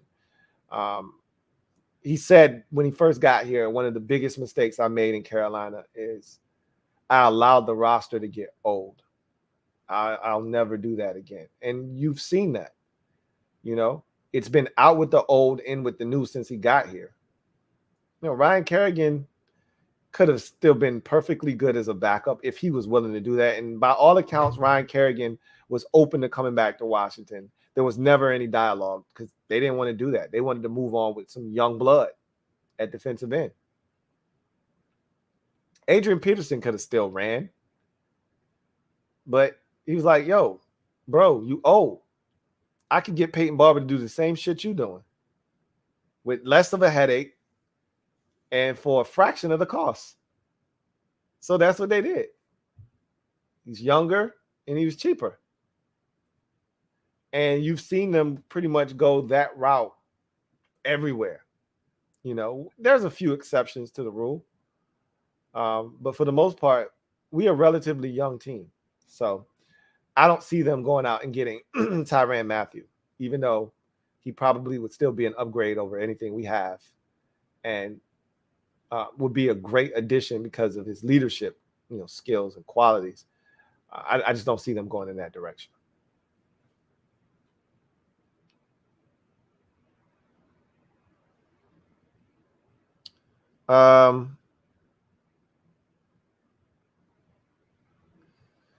Flash Paradox 87. Thank you for the super chat. Greatly appreciate you. Thank you for being a member of the MOBB. My guy Flash Paradox 87 writes, what it do, Lou? It's good with you. Question. Shoot. Says, I know you don't like talking about Snyder and all. It's just fine. I don't mind. I just don't because it doesn't really benefit me any. He says, but if the state of Maryland don't help with the stadium, would you still be a fan if Snyder moves us to Austin, Texas? I see his petty doing that. He's not moving the team. I can't see him doing that. Would I still support the team if they moved from the DMV? I think I would. I know a lot of people that wouldn't. It would change the way a lot of people felt. I know people that were, you know, diehards of franchises that moved and they didn't make the move with the team. I think it affects people more that actually go to games and they have ties to the community and they feel like the team is a part of their community, and then that's snatched away. They can't get past that. I don't go to games very often, so it wouldn't impact me, you know, all that greatly from that aspect. I would be impacted though by the fact that there's no longer a team in this area. You know, this is one of the biggest markets, media markets in the country. How could you not have a team in the DMV area? He's not moving the team to Texas. I don't see that happening. But would I still be a fan? I would. I'd still be a fan. But it feels vastly different. Not like we're no longer the Redskins different. It'd feel a lot different if this team weren't still the Washington whatevers. So.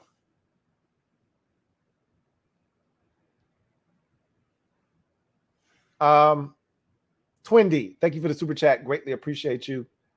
Thank you for being a member of the MOBB. My guy, Twin D, writes, LT, I always wondered if you have a relationship with any of the Commanders beat writers. Have you ever interviewed any of them on your show? No, I don't have any relationships with any of those dudes.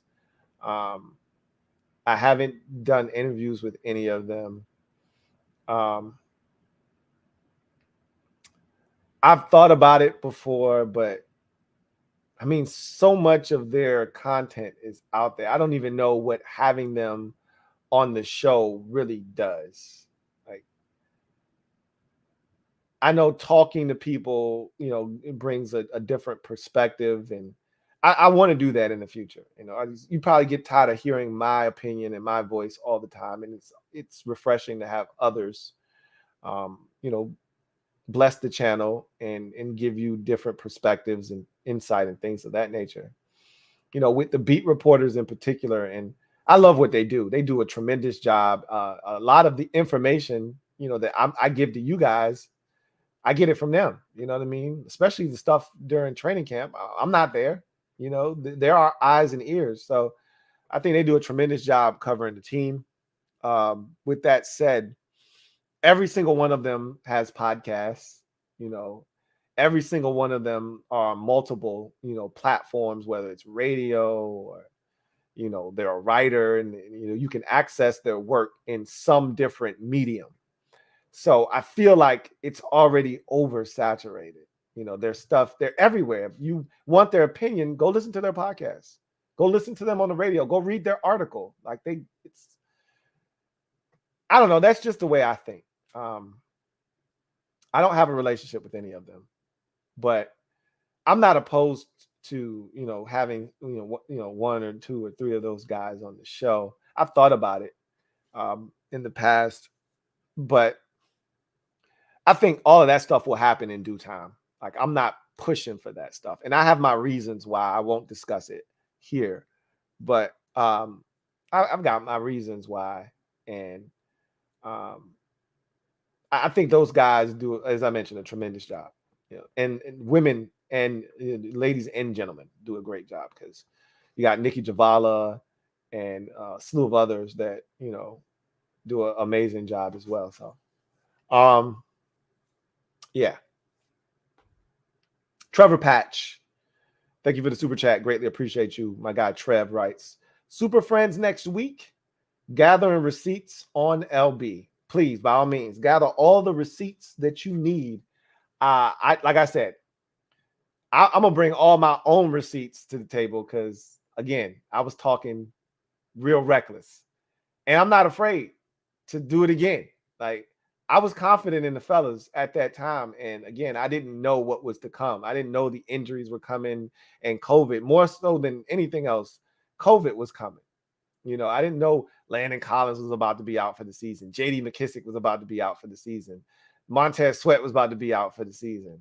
I couldn't have foreseen that COVID was going to ravage us to the point where we're not playing on a Sunday as we were regularly scheduled to play the Philadelphia Eagles. But no, we're playing on a Tuesday against the Philadelphia Eagles with Garrett Gilbert at quarterback.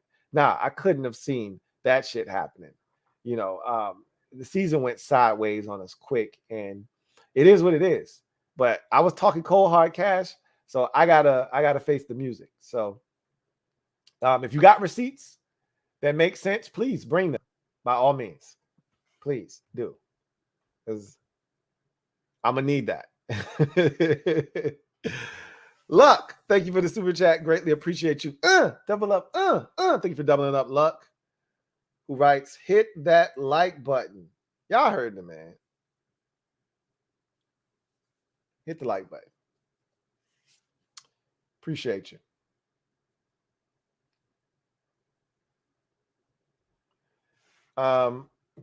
Matthew Stansberry, thank you for the super chat. Greatly appreciate you. My guy Matthew writes, Twins come first. Looking forward to the Super Friends show. Keep it rocking. Thanks, my man. Really do appreciate you. And I knew you would understand. I definitely want to do more with the draft. That's one of my future goals, you know, so much more with the draft, because it's such a big entity. But clearly, the Twins would have none of it.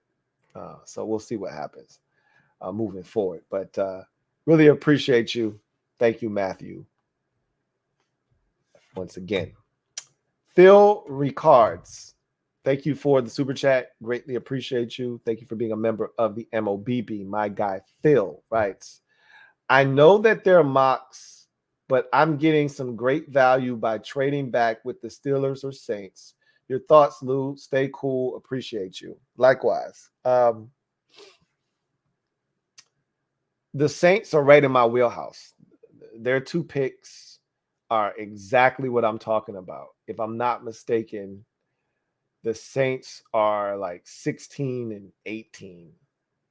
something along those lines. 16, 18, 16, 19, something like that. That's right in the wheelhouse. That's more along the lines of what you're looking to do. I, however, find it hard to believe that the Saints are in a position to trade up because of what they've already given up to Philadelphia to move up.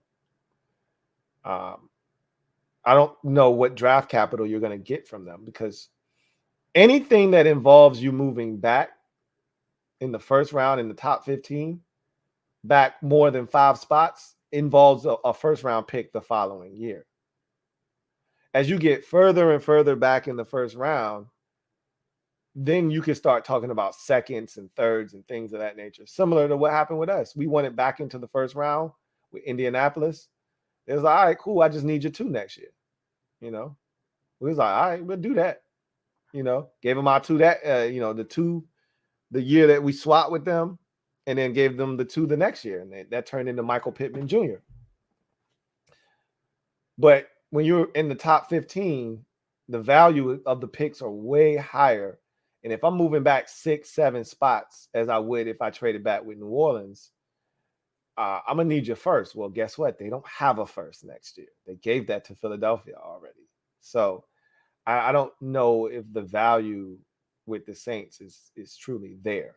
So the Steelers, on the other hand, they're interesting because no matter who they get at quarterback, Mitchell Trubisky, a rookie, you'd like to think that they're, I say that, but Mike Tomlin he doesn't know the definition of a losing season. He's never had one. So, and he's had way worse quarterbacks than Mitchell Trubisky and, potentially a rookie or whomever. So, I mean, he had a guy named Duck at quarterback at one point and still managed to win 8, 9 games. Like, I don't doubt that guy at all. So, the likelihood of you getting a top 10 pick with the Steelers next year is slim and none. Could happen. A wise woman once told me all good things come to an end. So, at some point that streak is probably going to die, and it'd be great if it happened when we had their first round pick. But that said, I don't see the Steelers trading up. I don't see them doing that. I could be wrong. They've done it before. They did it for Devin Bush. And it was right around the same spot. I think they were 20th. They traded up to like 10 to get Bush, 10 or 11. So there is a precedence that's been set, but I don't think this is that year. But there could be value in 20 for sure, trading back with the Steelers. And they could stink. And that could make that pick even more valuable next year. So there's that as well. Thank you for the super chat.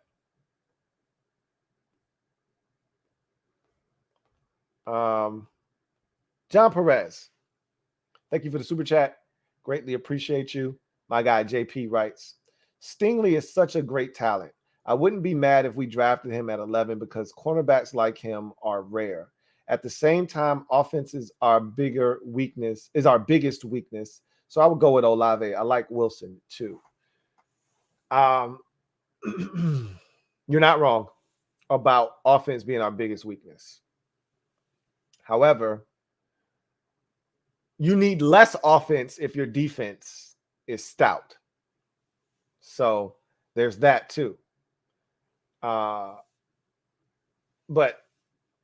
I, like you, would prefer the offensive weapon from the standpoint of if Carson Wentz is to succeed, he's going to need more stuff. And I want him to succeed because I'm tired of having to try to find a guy at the quarterback position. It's been far too long. So I would prefer that to work out.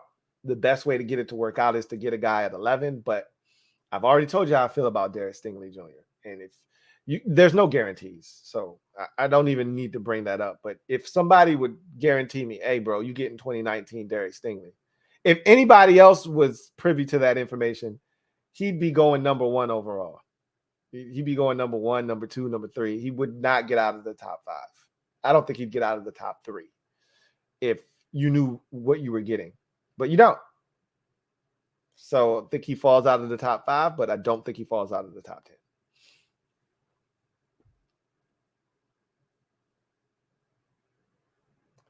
10. Let's see. Uh-oh.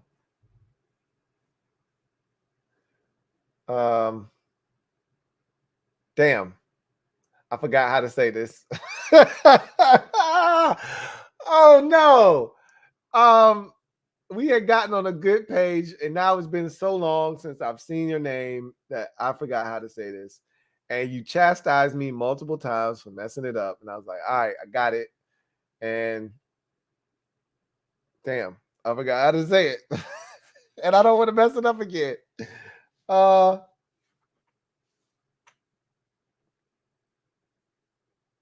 Damn, I'm mad at myself. Because I'm gonna be literal. I'm gonna just say how it looks, and that's not how you told me to say it. All right, man. Anyway, Mr. Yeardiho. And I know I just messed it up again, and you already told me how to say it, and I forgot. Stand up, man. You in the building. I'm mad at myself. Mom, you know what to do. Show Mr. Yeardiho some love. Damn, I'm mad at myself. I'm racking my brain. I hope I don't spend the rest of the show trying to think about how you told me to say it. But I appreciate you, man, joining the squad, and look forward to chopping it up with you more often so that I don't forget how to say your name in the future. And let me just apologize to you in advance for messing that up. Sorry. But I am happy to have you be a part of the mob, though. I can't say that. Anyway, I digress. Sorry, man.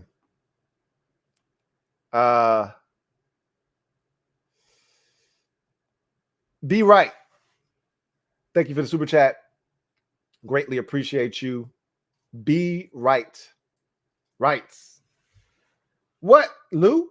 I'm guessing what up? What's good with you? Be right. Says first time super chatter. Glad to have you. Looking forward to chopping it up with you in the future. Says, how about D in the first? Hamilton or Stingley if they drop off in the second. I like George Pickens. So here's the thought process behind defense, Hamilton or Stingley if they, fall to us at 11. Is look at Washington's first rounds for the last decade. Probably don't need to go back that far, but we can go back to 2012 with Robert Griffin III. And let's just go through the years. See how many times we've taken offense over defense or vice versa. So you got Griffin in 13 or 12. We don't have a 13 first round pick because of the Griffin deal. And we don't have a 14 first round pick because of the Griffin deal. So we get back in the first round party in 2015. We take Brandon Sheriff. Offense. In 2016, we took Josh Doxson. Offense. Then there was this seismic shift in our belief strategies because we stunk on defense. And if I'm not mistaken, outside of Dwayne Haskins, we haven't taken, and even in that draft, we took a defensive player in the first round. We haven't taken an offensive player by himself since. So Allen in 17, Payne in 18. You had that was Sweat and Dwayne in 19. You had Chase in 20, and you had Jamin Davis in 2021. So we've been heavily skewed towards defensive players in the last 5-6 years. I think it's time for us to take an offensive player. And you can't assume, like you could say, hey, let's take George Pickens in the second if you had the 34th or 35th pick in the draft. We don't. We had the 42nd, and that would have put us in a better spot to pick a George Pickens if that's what you wanted to do. At 47, however, all bets are off. Nobody's guaranteed to be there. So you can't pass on wide receiver at 11 and just assume. Unless, and I've said this before, unless you got a list of 25 dudes, because 25 receivers aren't coming off the board by the time you get to 47. And I'm being facetious. The number needs to be more like, 13. You've got a list of 13 receivers. You're like, I'm cool with any one of these dudes, which that's too big of a number. There's no way your number 1 receiver and your number 13, you're like, hey, I'm cool either way. That's not how it works. You're cool if you got a list of 5 receivers and you're like, yo, I would prefer this dude, but if I get this guy, I still feel good. The drop off from that first receiver to that 5th receiver might not be as great. But we're talking 47. We could see upwards of 9 receivers. And I said this on a show, and I don't know if it was my podcast. I don't know if it was with the mob last week. I don't know if it was here with you guys last week. But I said this. You could see upwards of 9 receivers go in the first round, and it wouldn't shock anybody. Think about it. The Packers need a receiver. Even though they just got Samuel Watkins, they need a receiver. The Chiefs need a receiver, even though, they got MVS and Juju Smith-Schuster. Juju's on a 1-year deal. They need a receiver, okay? None of those dudes are number 1s. They need a receiver, all right? The Saints need a receiver. The Eagles need a receiver. The Giants, well, not the Giants. The Giants could use a receiver. The Texans need a receiver. The Jets need a receiver. The Lions could use a receiver. I could go on and on. These are all teams that have, and a lot of the teams I just mentioned have multiple first-round picks. So they don't have to take a receiver right away. The Texans have the 3rd pick in the draft. They don't have to take a receiver at 3, and they're not. You know why? Because they have the 13th pick in the draft, and they can take a receiver then. The Eagles are like, yo, I got so many picks, I don't even know what to do with them. I can take a receiver whenever the hell I want. I can take one at 15. I can take one at 17 or wherever the hell the other pick is, 18, 17, 19, wherever the hell that shit is. I think it's 17. I can take one in the 2nd round. The Eagles can do whatever the hell they want to do. Same thing with the Lions. They like, I got 2, I got 32. I can take a receiver either one. They're not taking a receiver at 2. They'll take one at 32 if they want one bad enough. I don't think they're taking one there either. But then again, they turn around and got another pick at like 34. So they're like, yo, I got picks coming out of the wazoo. You got teams that don't even need a receiver that could take one, like the Chargers. They can say, you know what? Justin could use a deep threat, somebody with some speed. They don't have to do that in the first round, and they're not going to do that in the first round. But if they wanted to, they could. Just like the Cowboys didn't need CeeDee Lamb, but they was like, yo, what is he doing here? I'll take him. Shit happens. So I said all of that to say this. There's no guarantee that George Pickens is there. I mean, the Titans need a receiver. It makes it a lot less likely they take one because they traded for Robert Woods, but they could use another receiver. Anyway, you can't just, again, this is why I said the whole trading back and, oh, this is a deep draft, we'll get one later. That shit can get you in trouble. That shit can get you in trouble. You just got to be careful with that. I, myself, don't have a problem. If they took Stingley or Hamilton, I wouldn't have a problem with that. I've already explained to you why I wouldn't have an issue with that. They're both super talented, and specifically Stingley. If you get good, healthy Derek Stingley Jr., you could get the steal of the draft. I always harken back to the Saints getting their hands on Marshawn Lattimore. They had no business getting their hands on Marshawn Lattimore. But you know what allowed that shit to happen? the Bengals losing their damn minds and deciding that, John Ross needed to be a top 10 pick and the first receiver off the board. The Tennessee Titans, I didn't have a problem with them taking Corey Davis, but those two players weren't better than Marshawn Lattimore then, and they're not better than him now. And again, you might need a receiver, so you take a receiver, but when you're drafting in the top 10, I'm trying to get the most talented football player possible. I'm not reaching for some shit because it's a need. I'm taking the best available player, and I'll figure the shit out. Because that's how you get better. You don't get better by reaching for needs, which is what we did last year. We didn't take the best player available at 19. We took a need, and it got us in trouble. Potentially got us in trouble. We'll see. I'm always of the mindset that your first round pick, really your first and your second, they need to be instant contributors. Instant in the way of, hey, I need this dude starting, unless it's a quarterback and he needs time. If you take a skill position player outside of the quarterback position, or you take an offensive lineman or a D line, they may not start week 1, 2, or 3, or 4, or 5, but at some point I need that dude starting and being a key contributor. We got to the end of the season, and Jamin Davis was as useless as he was when we first got him. I think they were more excited when they first got him, and he was playing more than towards the end of the season. We were seeing less and less of him. Anyway, I digress. Let's see.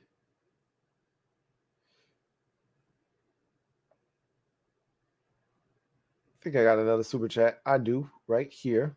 Got a super chat here from 1/6 Devil Doc. Thank you for the super chat. Double up. Thank you for doubling up. 1/6 Devil Doc that who writes, Lou, based off your mock draft, can you divulge how much spillage there might be at 11 without giving away any picks? Thanks for what you do, Lou. And I don't think I told you guys this tonight, but mock draft Saturday, 6 p.m. here on the Louie T Network. So be on the lookout for the mock draft this upcoming Saturday at 6 o'clock. Hopefully my Grizzlies will be up 1-0 in the series against Minnesota. Not hopefully, we will be up 1-0. The game would have just met its conclusion, and I'll be able to jump on live with you guys, and we'll premiere it, watch it together, and talk about the picks. You can chastise me, tell me how dumb I am for making these selections. That's what happens every year. I enjoy it thoroughly. So as far as the spillage is concerned, there's not a lot of it. Not the kind that you guys are looking for, to be honest with you. It's not a lot of spillage in the form that you guys keep referring to that you would love to get your hands on.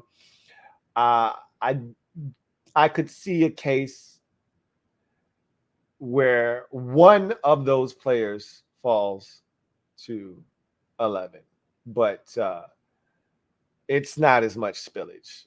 A lot of times when these drafts happen, for the most part, the talented players get snatched up. Generally, what we need is for someone like Atlanta to fall in love with a Drake. First of all, like I did with Daniel Jones, I would much prefer that option not even be available to us, because I don't trust us. I didn't trust us back then when it was Bruce and Dan. I don't trust us now when it's Ron and Marty and Martin. Just take the gun out of our hands. I don't know if it's loaded. I don't care if it's loaded. Just take the gun out of my hand, please. All right. I don't trust us.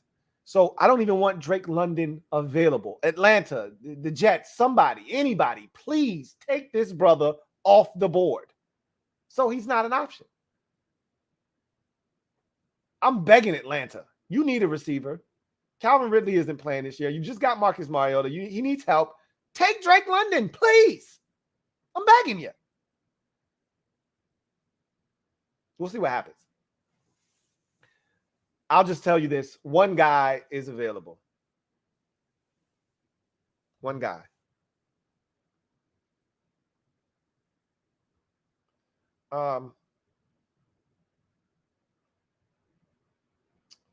Let's see.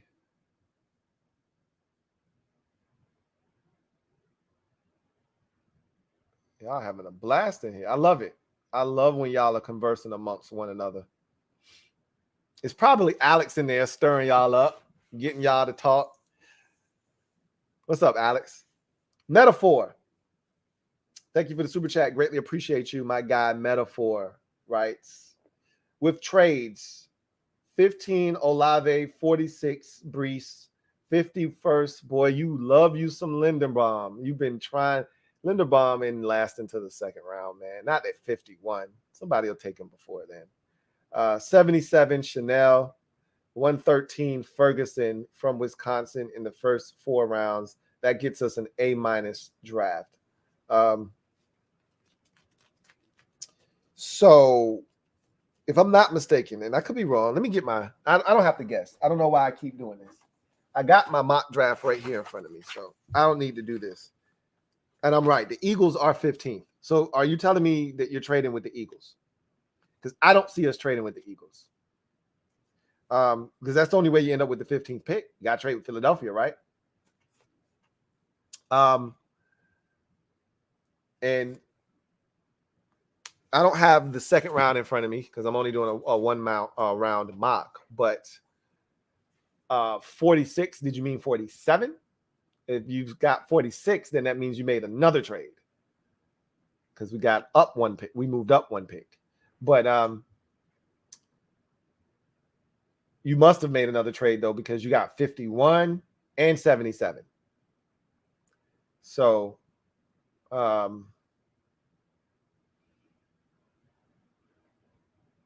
you would be taking care of a lot of needs right there with what you've just put forth. And all of this is essentially done in the first 4 rounds. Well, that's what you put.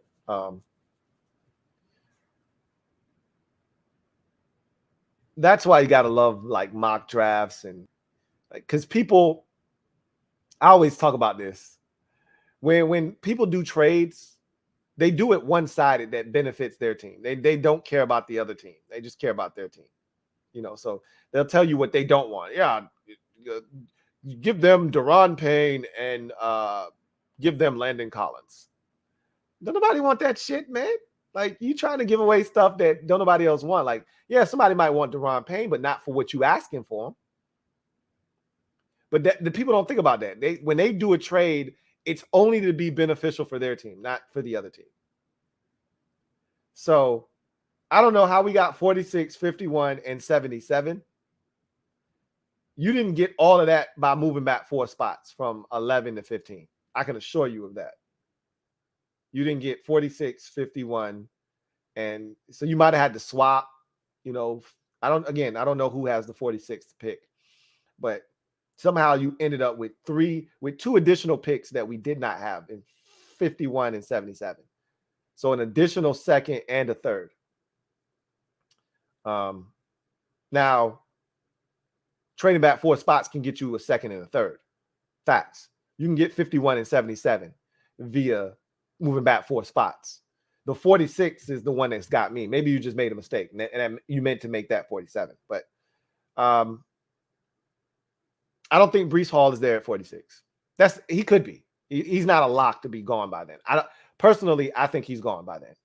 I think Olave is gone at 15.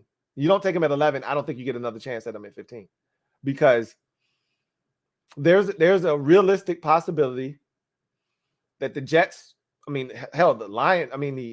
Falcons could pop the top at the receiver position at 8. But the likelihood is either the Falcons at 8, the Jets, if the Falcons don't do it at 8, the Jets are definitely doing it at 10. Then Washington's going to follow up. The prevailing thought is that Washington's going to follow up and take a receiver at 11. And the Texans are going to take a receiver. This is a prevailing thought. They don't have to, but the prevailing thought is the Texans are going to take a receiver at 13 to give some help to their young quarterback, Davis Mills. So, and I've even seen, and this doesn't make any sense to me, but I've even seen mock drafts that have the Vikings at 12 taking a wide receiver. I don't see that happening.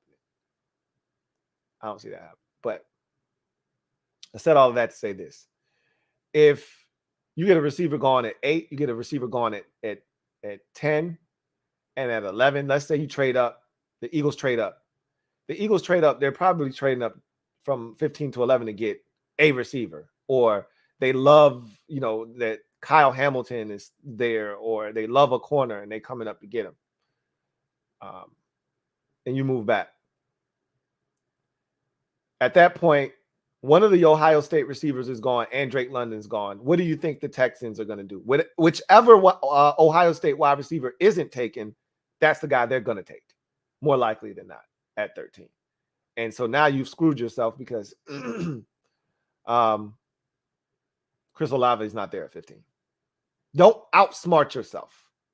This is what I'm talking about. When you trade back, you don't know what other teams are going to do. You can't just assume, I can trade back and still get the same player. You may be able to do that, but it doesn't always work that way. Remember that happened with the Eagles last year, where Howie Roseman traded back. He was all excited and he wanted to high five the other front office dude. And the other dude was like, man, I don't want to give your dumb ass no 5. I didn't want that dude. The dude I wanted just went a pick before us. If we would have had him, if we would have stayed where the hell we was at. And Howie's like, come on, guy. Why aren't you excited? Come on, give me a high five. Don't leave me hanging on national television.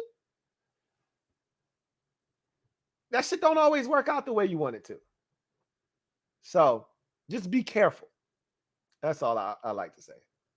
I don't think Linderbaum is going to be there at 51 either, but we'll see. It's funny because we say that all the time. I don't think this guy's going to be there. This guy. I remember at one point oh my God, Kelvin Harmon's a 3rd round pick. That brother didn't get picked till the 6th. We were talking about spending a 2nd round pick on him. Sometimes we think we know, but we have no idea. So we'll see what happens. Interesting stuff, metaphor. Martin Matthews, thank you for the super chat. Greatly appreciate you, my guy. Double M writes, hey, Louie, I think I asked this before. Want to hear it. Here it goes.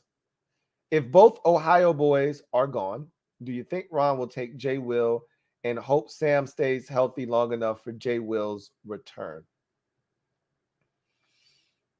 That's a name that I didn't even think about because I just assumed that teams would pass on him. But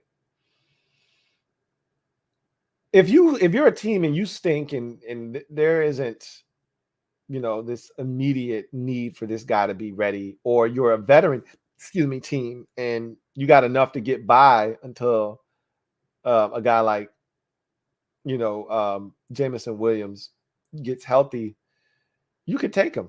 Like if you're the Houston Texans and he's sitting there at 13, why the hell would you not take him? If you're the Jets at 10, I'll take Jameson Williams before I take any of these other receivers. We're not good right now. We're not going to be good. Same thing with the Texans. Hell, if you're the Falcons, we suck. I'm taking Jameson Williams, and when he's ready to play, I'll play him. Yeah. The problem is we're not in that boat. We're not in either one of those categories I just named. I said you either suck and you're going to suck, or you're really good and you can afford to take a guy and, I like to call it draft and stash. We're in the middle, and Ron has already told you as such. Ron says, yeah, I feel the desperation. You're damn right. I know this is a big year. Clearly, we already know that, Ron. You've shown us that. We see that. So Ron is in no position to take a dude that could end up on the PUP list and we don't see him until week 7. And I'm not saying that's what Jameson Williams will ultimately be, because these dudes are healing faster and faster every year. But, the last thing you want to do is rush a dude back. He comes back and he tears his other ACL or tears the same ACL because you rushed him. So we're not in a position to take a dude. I just talked about, if you take a dude in the first round, I need instant gratification. I need instant production. I need an instant return on investment. There's not a guarantee you're going to get that with Jameson Williams. Now, when he becomes healthy, he's got the capability to tear some shit up. I think he's the best receiver in the draft, healthy. So, I think that could exist, sure, but the likelihood is Ron's looking to steer clear of anybody dealing with an injury or anybody that can't help right away. That's the sentiment that I get. That's the sense that I get. But we'll see. That I think Jameson Williams and John Mechie. A lot of people don't talk about John Mechie. I think those two are interesting, man. Interesting as hell. Because both of those dudes can play. And both are coming off of major injuries that required surgery. So I don't know, man. I'd be pretty damn tempted if I'm a team in the second round, that's good enough. Like, if I'm the Tennessee Titans, I don't know if they have a second round pick or not. I'm assuming they do. If I'm the Tennessee Titans, I'm taking John Mechie in the second round. I'm not thinking twice about it. And however long he needs to recover, that's fine. I'll be here waiting when he gets ready. If I'm the Tennessee Titans and Jameson Williams is still on the clock, when I have my pick, I'm taking Jameson Williams. Because I can get by with A.J. Brown and Robert Woods and whoever else is on their roster until Jameson Williams or John Mechie gets healthy. Like, these are some interesting, dilemmas that are hovering over teams. I think Jameson Williams is going to go relatively high. I really, truly do. I don't think Ron is going to do it. Spencer Calise, thank you for the super chat. Double up. Thank you for doubling up, Spence. Did I call you Spencer? I hope I didn't. Spence. My guy Spence writes, Louie, a wise man once told me, so I guess I'm the wise man. If we don't get good quarterback play, none of this draft stuff even matters. It's all on Wentz. That's facts. I mean, so this draft stuff doesn't go in vain, even if Wentz stinks, because you still want to build a good roster. I've talked about this ad nauseum about building the infrastructure of a good football team and then dropping the quarterback in the middle. So even if Wentz turns out to stink, that would doom the upcoming season. It would make the upcoming season irrelevant. But it doesn't make the future irrelevant. It doesn't make the fact that, hey, Carson Wentz stinks, but we got ourselves a hell of a wide receiver in the first round and a ridiculous running back in the second round. Like, whoever is our quarterback next is going to be set up for success. Like, that's the prevailing thought. That's what you want, even if Carson Wentz doesn't work. Like, the shit's already in place. We just need to find the right guy under center. So I wouldn't term it as none of this matters. But if you're talking about winning now, like winning in the upcoming 2022 season, yeah, then none of this matters if the quarterback isn't any good. And if you can't find that guy moving forward, yeah, none of this shit matters. But the assumption is you're going to find that guy eventually. That's what you got to look. If you don't tell yourself that, you can't sleep at night. I wouldn't be able to sleep at night as a fan if I didn't think at some point we were going to find our way out of the quarterback wilderness. Now there have been brief periods where, we've gotten a tent and, we've had resources and we've been able to eat good meals with Kirk Cousins from 15 to 17. But for the most part, we've been wandering through the wilderness, lost, cold, hungry, thirsty. And at some point, it's going to come to an end. Someone's going to find us or we're going to die. And for those of us who don't make it out, those are the fans that say, enough of this shit. I'm done. I'm out. And they really check out. There are fans that don't watch football anymore, don't care about the team, don't follow them. Because a lot of people say, I'm done. But they checking the goddamn box score, and then we win 4 in a row, and they ass back on board. And then there's people that's like, I don't give a shit what y'all could go win the Super Bowl. I don't give a F. I'm out. Those people died in the wilderness waiting for a quarterback. They just can't take this shit. They can't take Dan Snyder and the way he runs this organization. And then Redskins' name going away was the last straw, and they're out. Had we had a quarterback, had Robert Griffin III worked, even if we lost the name, they'd still be here because we would be winning. And it'd be a whole different feeling. But I'm here to tell you, I sleep at night because I tell myself, we're going to find that guy eventually. I could be waiting another 20 years, another 30, 40 years to say, but that's what I tell myself.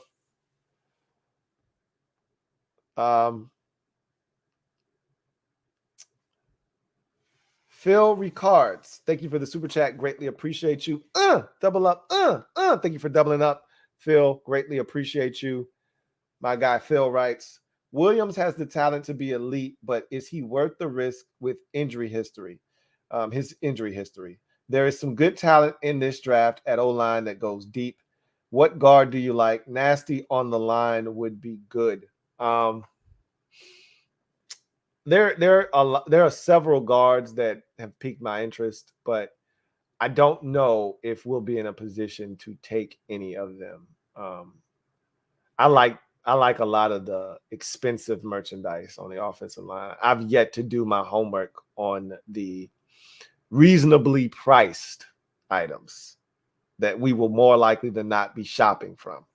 I like the expensive stuff. I like the Zion Johnsons of the world and guys like that, that, have no business being around, the Greens of the world. And that shit's way too expensive for us, but that's the shit I like. So I gotta go find, and trust me, if there's one position that you can find a bargain on and you like, look, don't pay for that. Don't pay that money for that. That's ridiculous. I can get it 10 times cheaper. It's guard. So I'm not worried about that. But, I like nasty on the line. I told you, I like nasty boys. Nasty boys. I like them nasty boys on the line. Pause. Okay. But that's how I like my offensive lineman, looking to put somebody's dick in the dirt every time. That's why I've taken a strong liking to Wes Schweitzer, because Wes Schweitzer's nasty, man. He be doing dudes dirty and then celebrating after he do it. It ain't nothing worse than having somebody put your dick in the dirt and then the guard or tackle or whatever running an extra 4 or 5 yards, pumping his fist after he, put you down on the ground. That's a bitter pill to swallow. So love me some Wes Schweitzer. I'd love to get another guy with that mindset, on the offensive line. Dejan Bell, thank you for the super chat. Greatly appreciate you. My guy Dejan writes, what are you expecting from Sweat this year? I'm expecting a big year. I was expecting a big one last year. I'm expecting a big one this year. Like, he's super talented. And unlike Chase last year, Sweat was getting to the quarterback. Like, he wasn't, killing it. Exactly killing it, but he wasn't sleep. Like, Chase was sleep. He was still getting pressure. He was getting to the quarterback. I mean, remember he got the sack that they called a fumble on Justin Herbert in week 1. That was Montez Sweat. Like, I don't know how many sacks he ended up with, 4.5, 5.5, whatever it was, on the season. But I've seen where he's gotten sacks in bunches. Who knows what the back half of the schedule would have looked like for him, and if he would have been able to take advantage of some of the tackles he saw at the back end of the schedule. I mean, who's to say that he didn't go off for 7 sacks in the final 8 games and ended up with like 11 or 12? I've seen him do that. Like, I can't vouch for Chase doing that. I've never seen him do that. I've seen Montez Sweat go off in, a 6-game stretch and get 8 sacks, 8 sacks. He did that in his rookie season. Started out the season, brother ain't have a sack for like the first 9, 10 games and then finished the season up with like 7 sacks. So I know he's capable. I'm expecting big things from Montez Sweat because he's really talented. So both of those dudes, to be honest with you, but he's not coming off of an ACL, so I'm holding him to a little bit higher of a standard. But that doesn't mean I'm not holding Chase to a high standard. I don't like doing the Nick Bosa thing, but that shit exists. They're not the same guy, so I'm not looking for the same results. But I already told you, Nick Bosa had 9 sacks in his rookie season, tore his ACL, and then came back and had like 15.5 sacks. I'm not saying Chase needs to do that, but if Chase can't equal his rookie season output, which was, I think, 7.5, if he can't match that, I think we got a problem on our hands. So I expect Sweat to, I'll put it this way. I expect a healthy Montez Sweat that plays anywhere from 15 to 17 games. Just regular season. Now, we're not talking about postseason, in case we do make it that far. A healthy Montez Sweat that plays relatively healthy, plays 15 to 17 games. I expect him to lead our team in sacks. That's what I'm going to say. I expect him to lead our team in sacks.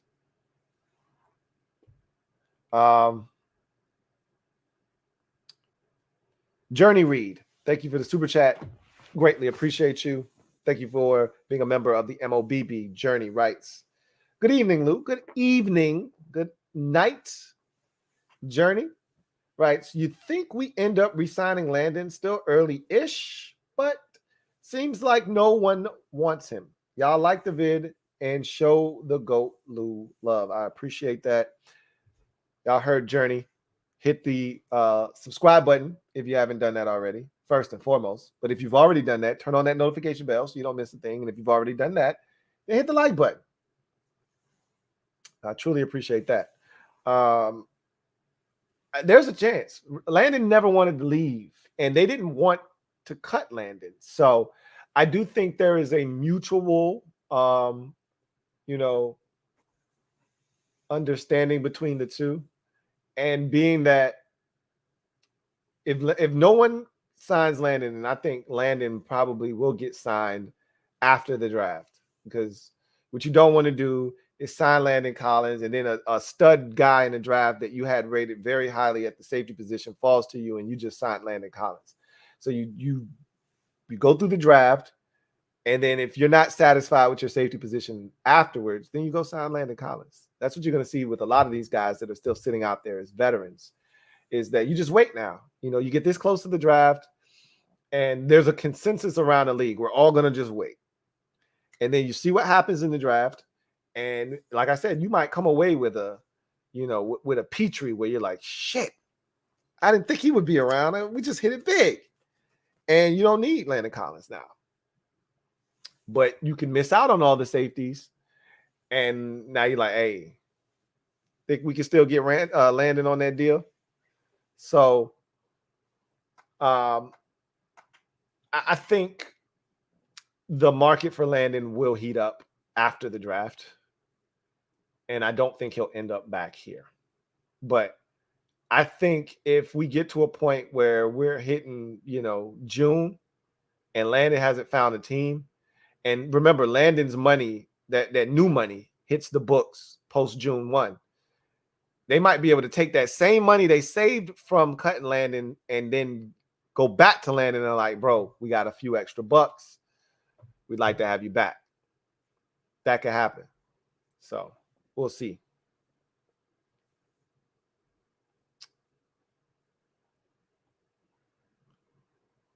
Martin Matthews, thank you for the super chat. Greatly appreciate you.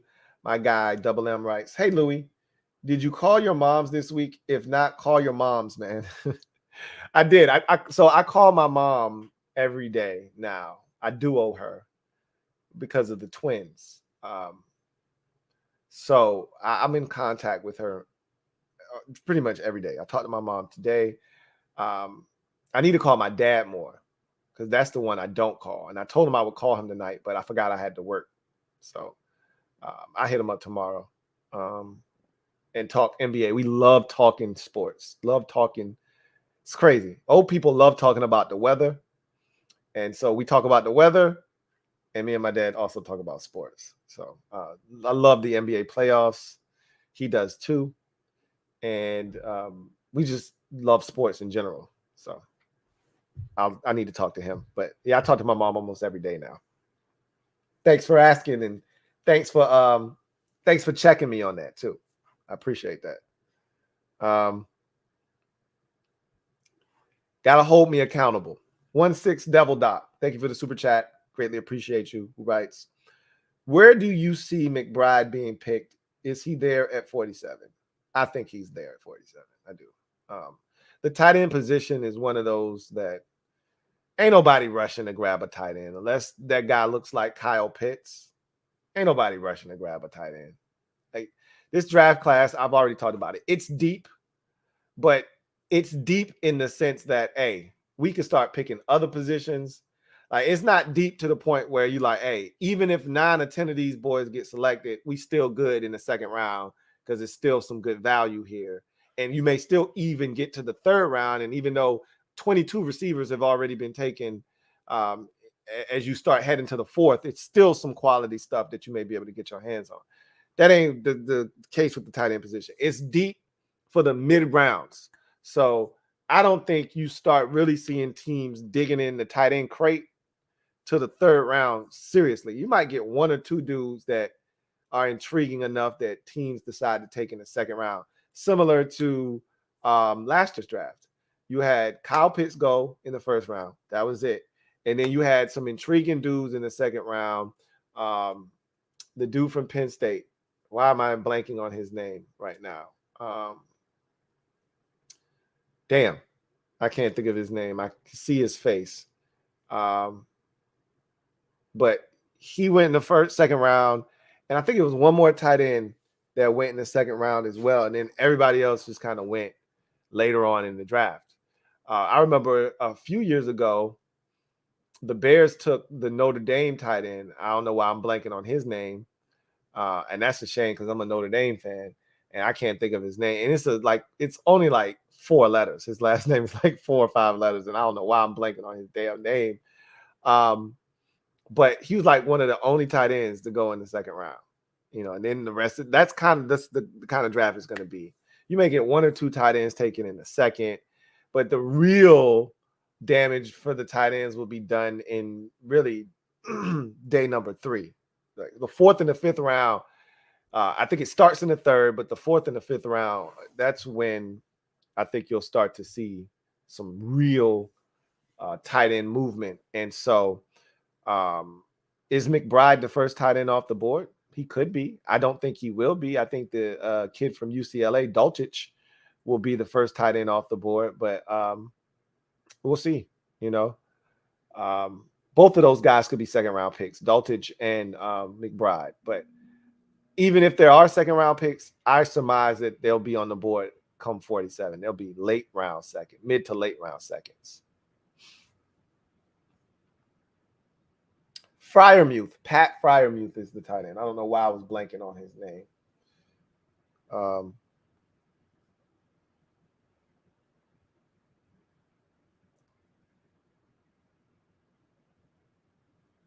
Yeah. I think it is Mr. Yeardo.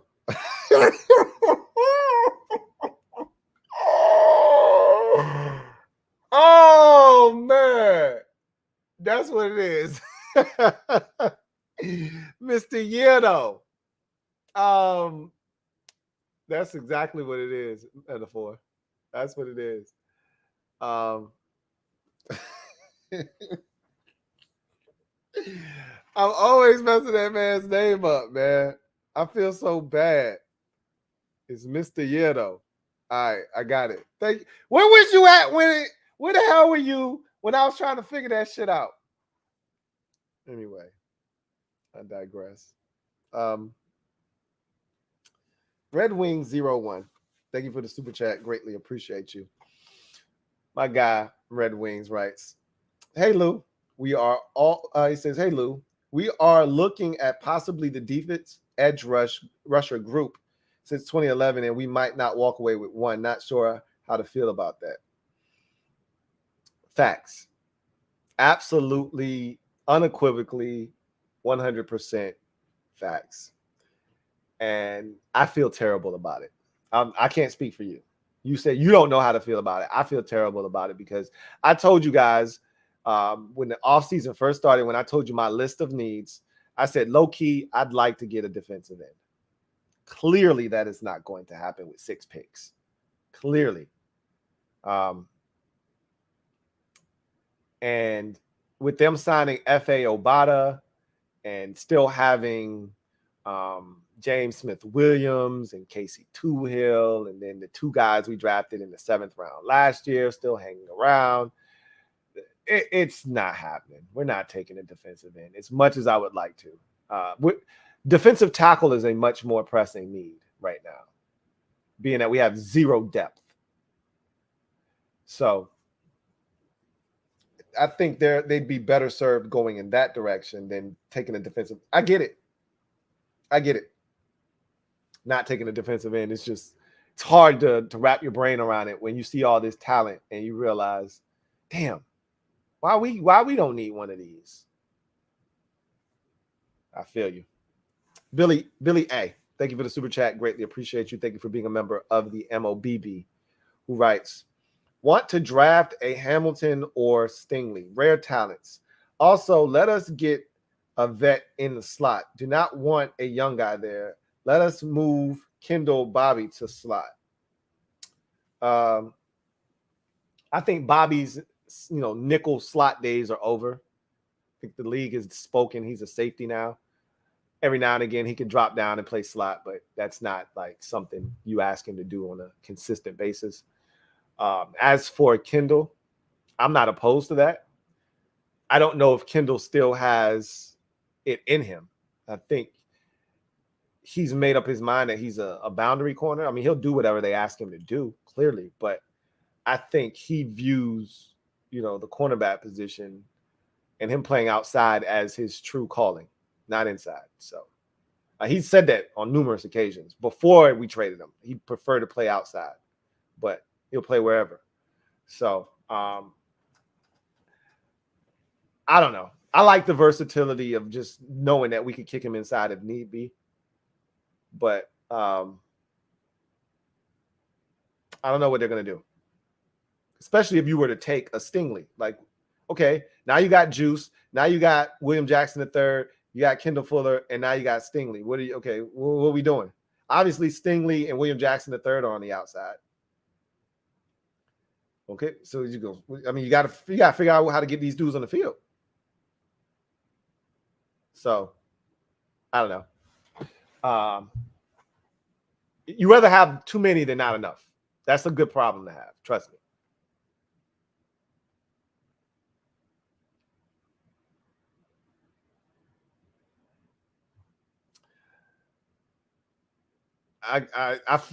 So I didn't figure it out. I got some help, but I figured it out, man. I hate the fact that you had the super chat to tell me this shit. I feel awful about it because you've told me too many times. And the one thing I can't stand is a repeat offender. And I was a repeat offender tonight. That bothers me. Very much so. Mr. Year, though. Yeah. Feel like a failure right now. Mr. Year, though. Thank you for the super chat. Greatly appreciate you. Thank you for being a member of the MOBB. He says, "What up, Lou? What up?" He says, "LOL, it's Mr. Year, though." Had the support. Yeah, though. I appreciate it.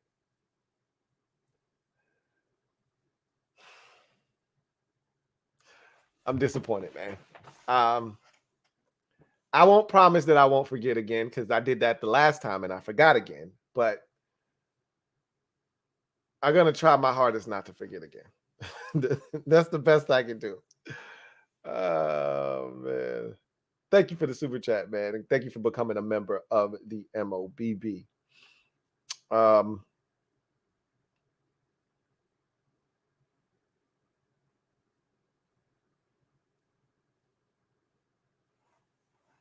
Sonny Rawson, thank you for the super chat. Greatly appreciate you. Thank you for being a member of the MOBB. Right. Dressed in all black like the Omen. How soon we forget. Did Dwayne Haskins just not pass away? Is his funeral not in a couple of days? Did we not just mourn his death? How soon we forget?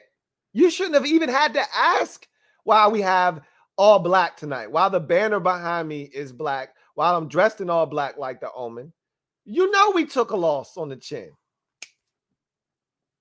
Why? See, this is what I'm talking about. How soon we forget. Somebody passes, we shout out RIP, and then we move on with our day. Man ain't even been gone a week yet, and y'all asking me why I'm dressed in all black like the Omen. Come on, man. Y'all got to do better. Y'all got to do better. Shout out to Dwayne's family, man. Marcus Dixon. Thank you for the super chat. Greatly appreciate you. I feel like this is a double up situation, Marcus. I'm not 100% sure. When in doubt, double it up. Double up. Thank you for the super chat, Marcus, who writes, I know we feel content. I know we feel content with the safety position, but how do you feel if Daxton Hill or Jalen Petrie is there in the second round? Man, they are both. I want Jalen Petrie in the worst way right after a long day. Pause. That's one of my draft crushes right there. Jalen Petrie is a flat out dog. I'm talking foam at the mouth. He bites you, you got rabies. He's a dog. Fleas and all. Ticks, you name it. I want one of them. We ain't getting one of them, though. You know what? You know who else realizes that? The rest of the league. I'm not shocked if Jalen Petrie goes in the first round. He's so damn versatile. You want to talk about the quintessential perfect Buffalo nickel? It's Jalen Petrie.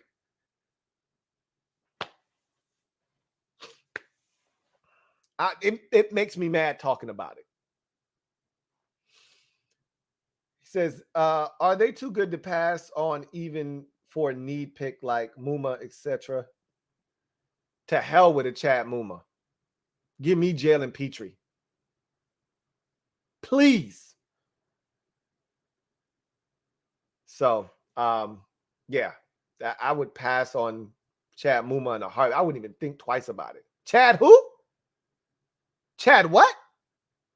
Yeah, let me get the Petrie gist. Yeah, I'll take that.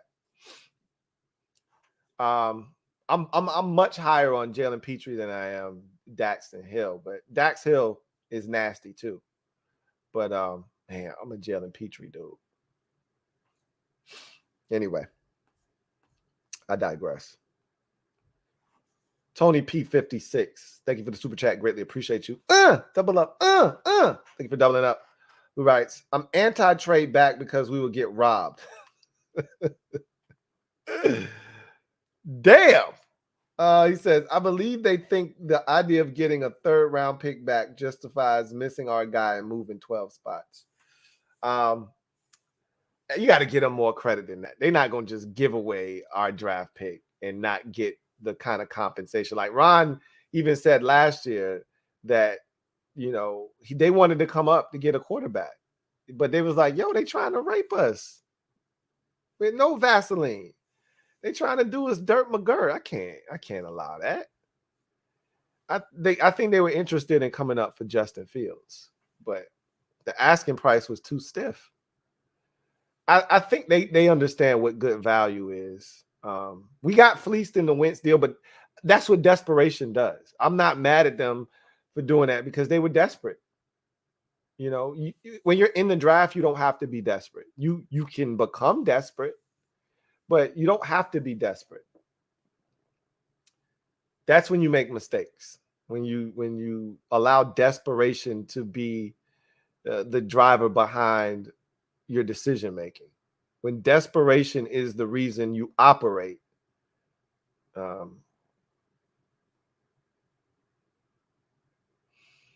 I like this better. When desperation is how you determines how you carry out your operation, that's when you get into trouble. I don't see Ron allowing that to happen in the draft. I don't see him being desperate in the draft. Everything he's done leading up to the draft has been desperate and reeks of desperation, but I don't see him being desperate in the draft and allowing somebody to fleece us.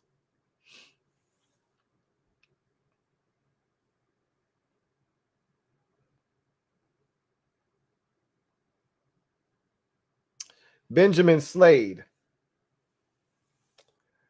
Thank you for the super chat. Greatly appreciate you. My guy, Benjamin, writes, if Snyder at some point is forced to sell the team, what is the timetable for such a thing? Is it like immediate? Who controls the team in the interim? So we have examples of this. If he's forced to sell the team, depending on how egregious the offense is, it could be immediate. Normally, in that situation, if there are other, shareholders and people that own part of the team, they would take over. But the only other owners right now are all family members. It's his wife and it's his daughter. I was thinking if they remove Dan, can Tanya still own the team and can his daughter still own the team or whatever? I would assume because he's the controlling owner, he owns the greatest portion of it. They would force him to sell, and then the next owner would come in and say, "Hey, y'all got to get the hell out of here," or sell me your shares. I want all of it. But yeah, no, it would if the infraction is egregious enough, he's gone immediately, and I guess it just goes to the league. Then runs the team. I think, the league would then run the team until new ownership comes about. That wouldn't happen until the off season. You wouldn't get a new owner in season. I think that's what even happened to Washington when Jack Kent Cook died, because he didn't leave. Everybody assumed he was going to leave the team to his son. He didn't. And the NFL was in control of the team until Daniel Snyder and the investment group ended up purchasing it. So I think the NFL would then take over, almost like a ward of the state type deal. And then in the offseason, you would probably get new ownership. That's what happened with Carolina. I think, though, all of his shit happened in the offseason. So it was like, hey, get your ass out of here. And then David Tepper, who was already a minority owner with the Pittsburgh Steelers, I believe, was like, yo, I want to own a team. I've been waiting to own a team.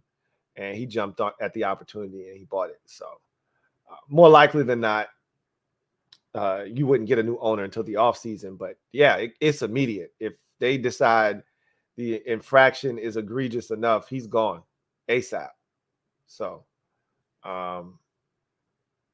yeah, let's hope that day comes sometime soon.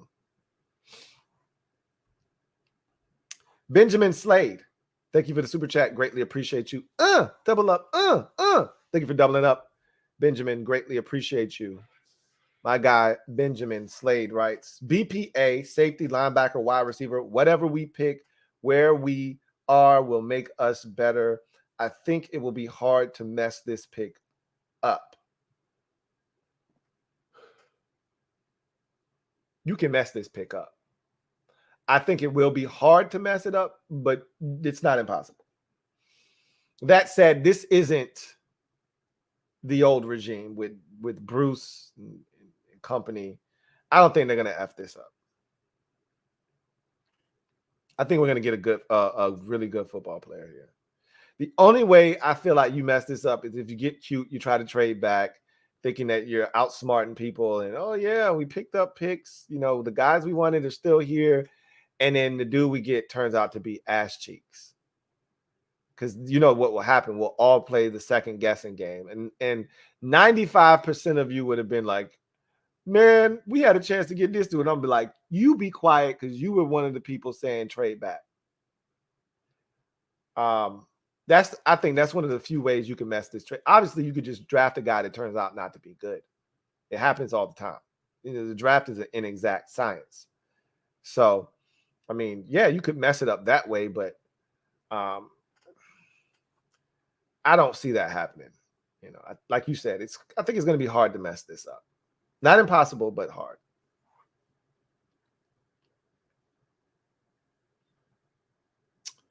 1/6 Devil Doc. Thank you for the super chat. Greatly appreciate you.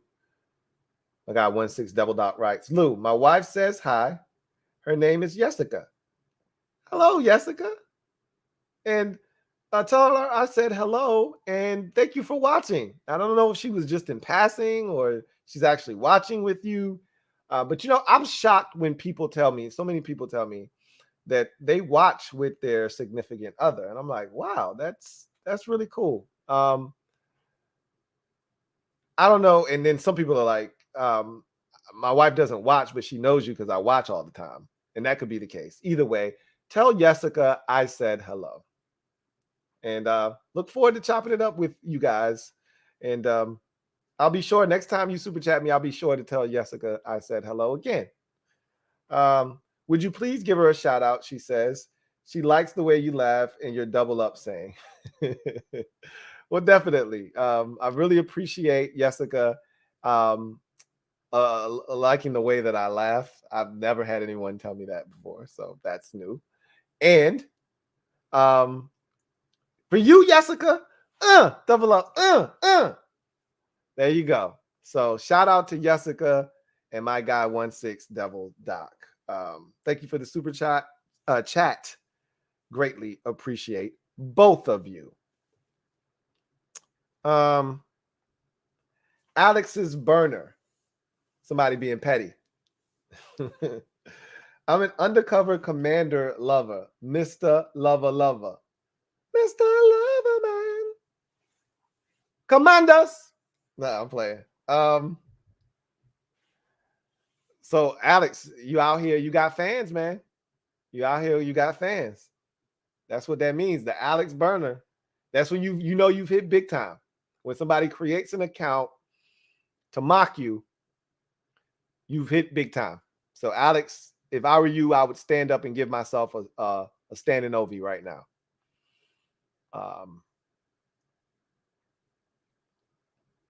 Gerald Williams, thank you for the super sticker.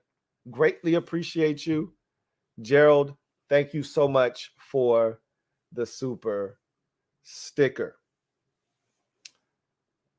Carlton Pagano Jackson, thank you for the super chat. Greatly appreciate you, my guy CPJ. Right. What's up, Lou? What's up, CPJ? All in for Wentz and draft whoever offensive at 11 at this point. We just got to have elite talent along with Terry. Wilson, Olave, you can't go wrong with either. Much love to you and your family. Shout out to the mob. Likewise, stand up.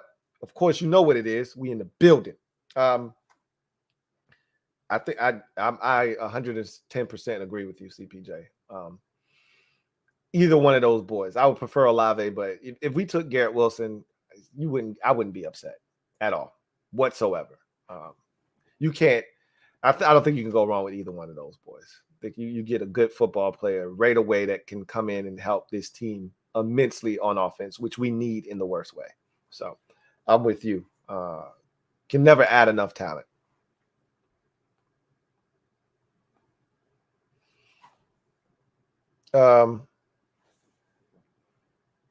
Mr. Nah, bro. Okay. Y'all super Y'all super trolling tonight.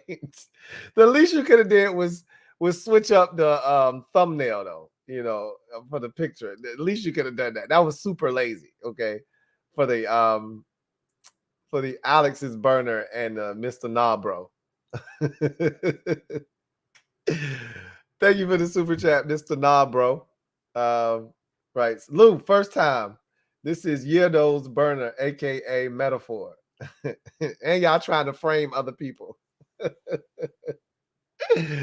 Hey, y'all on 10 tonight, man. Y'all are on 10 tonight. I cannot.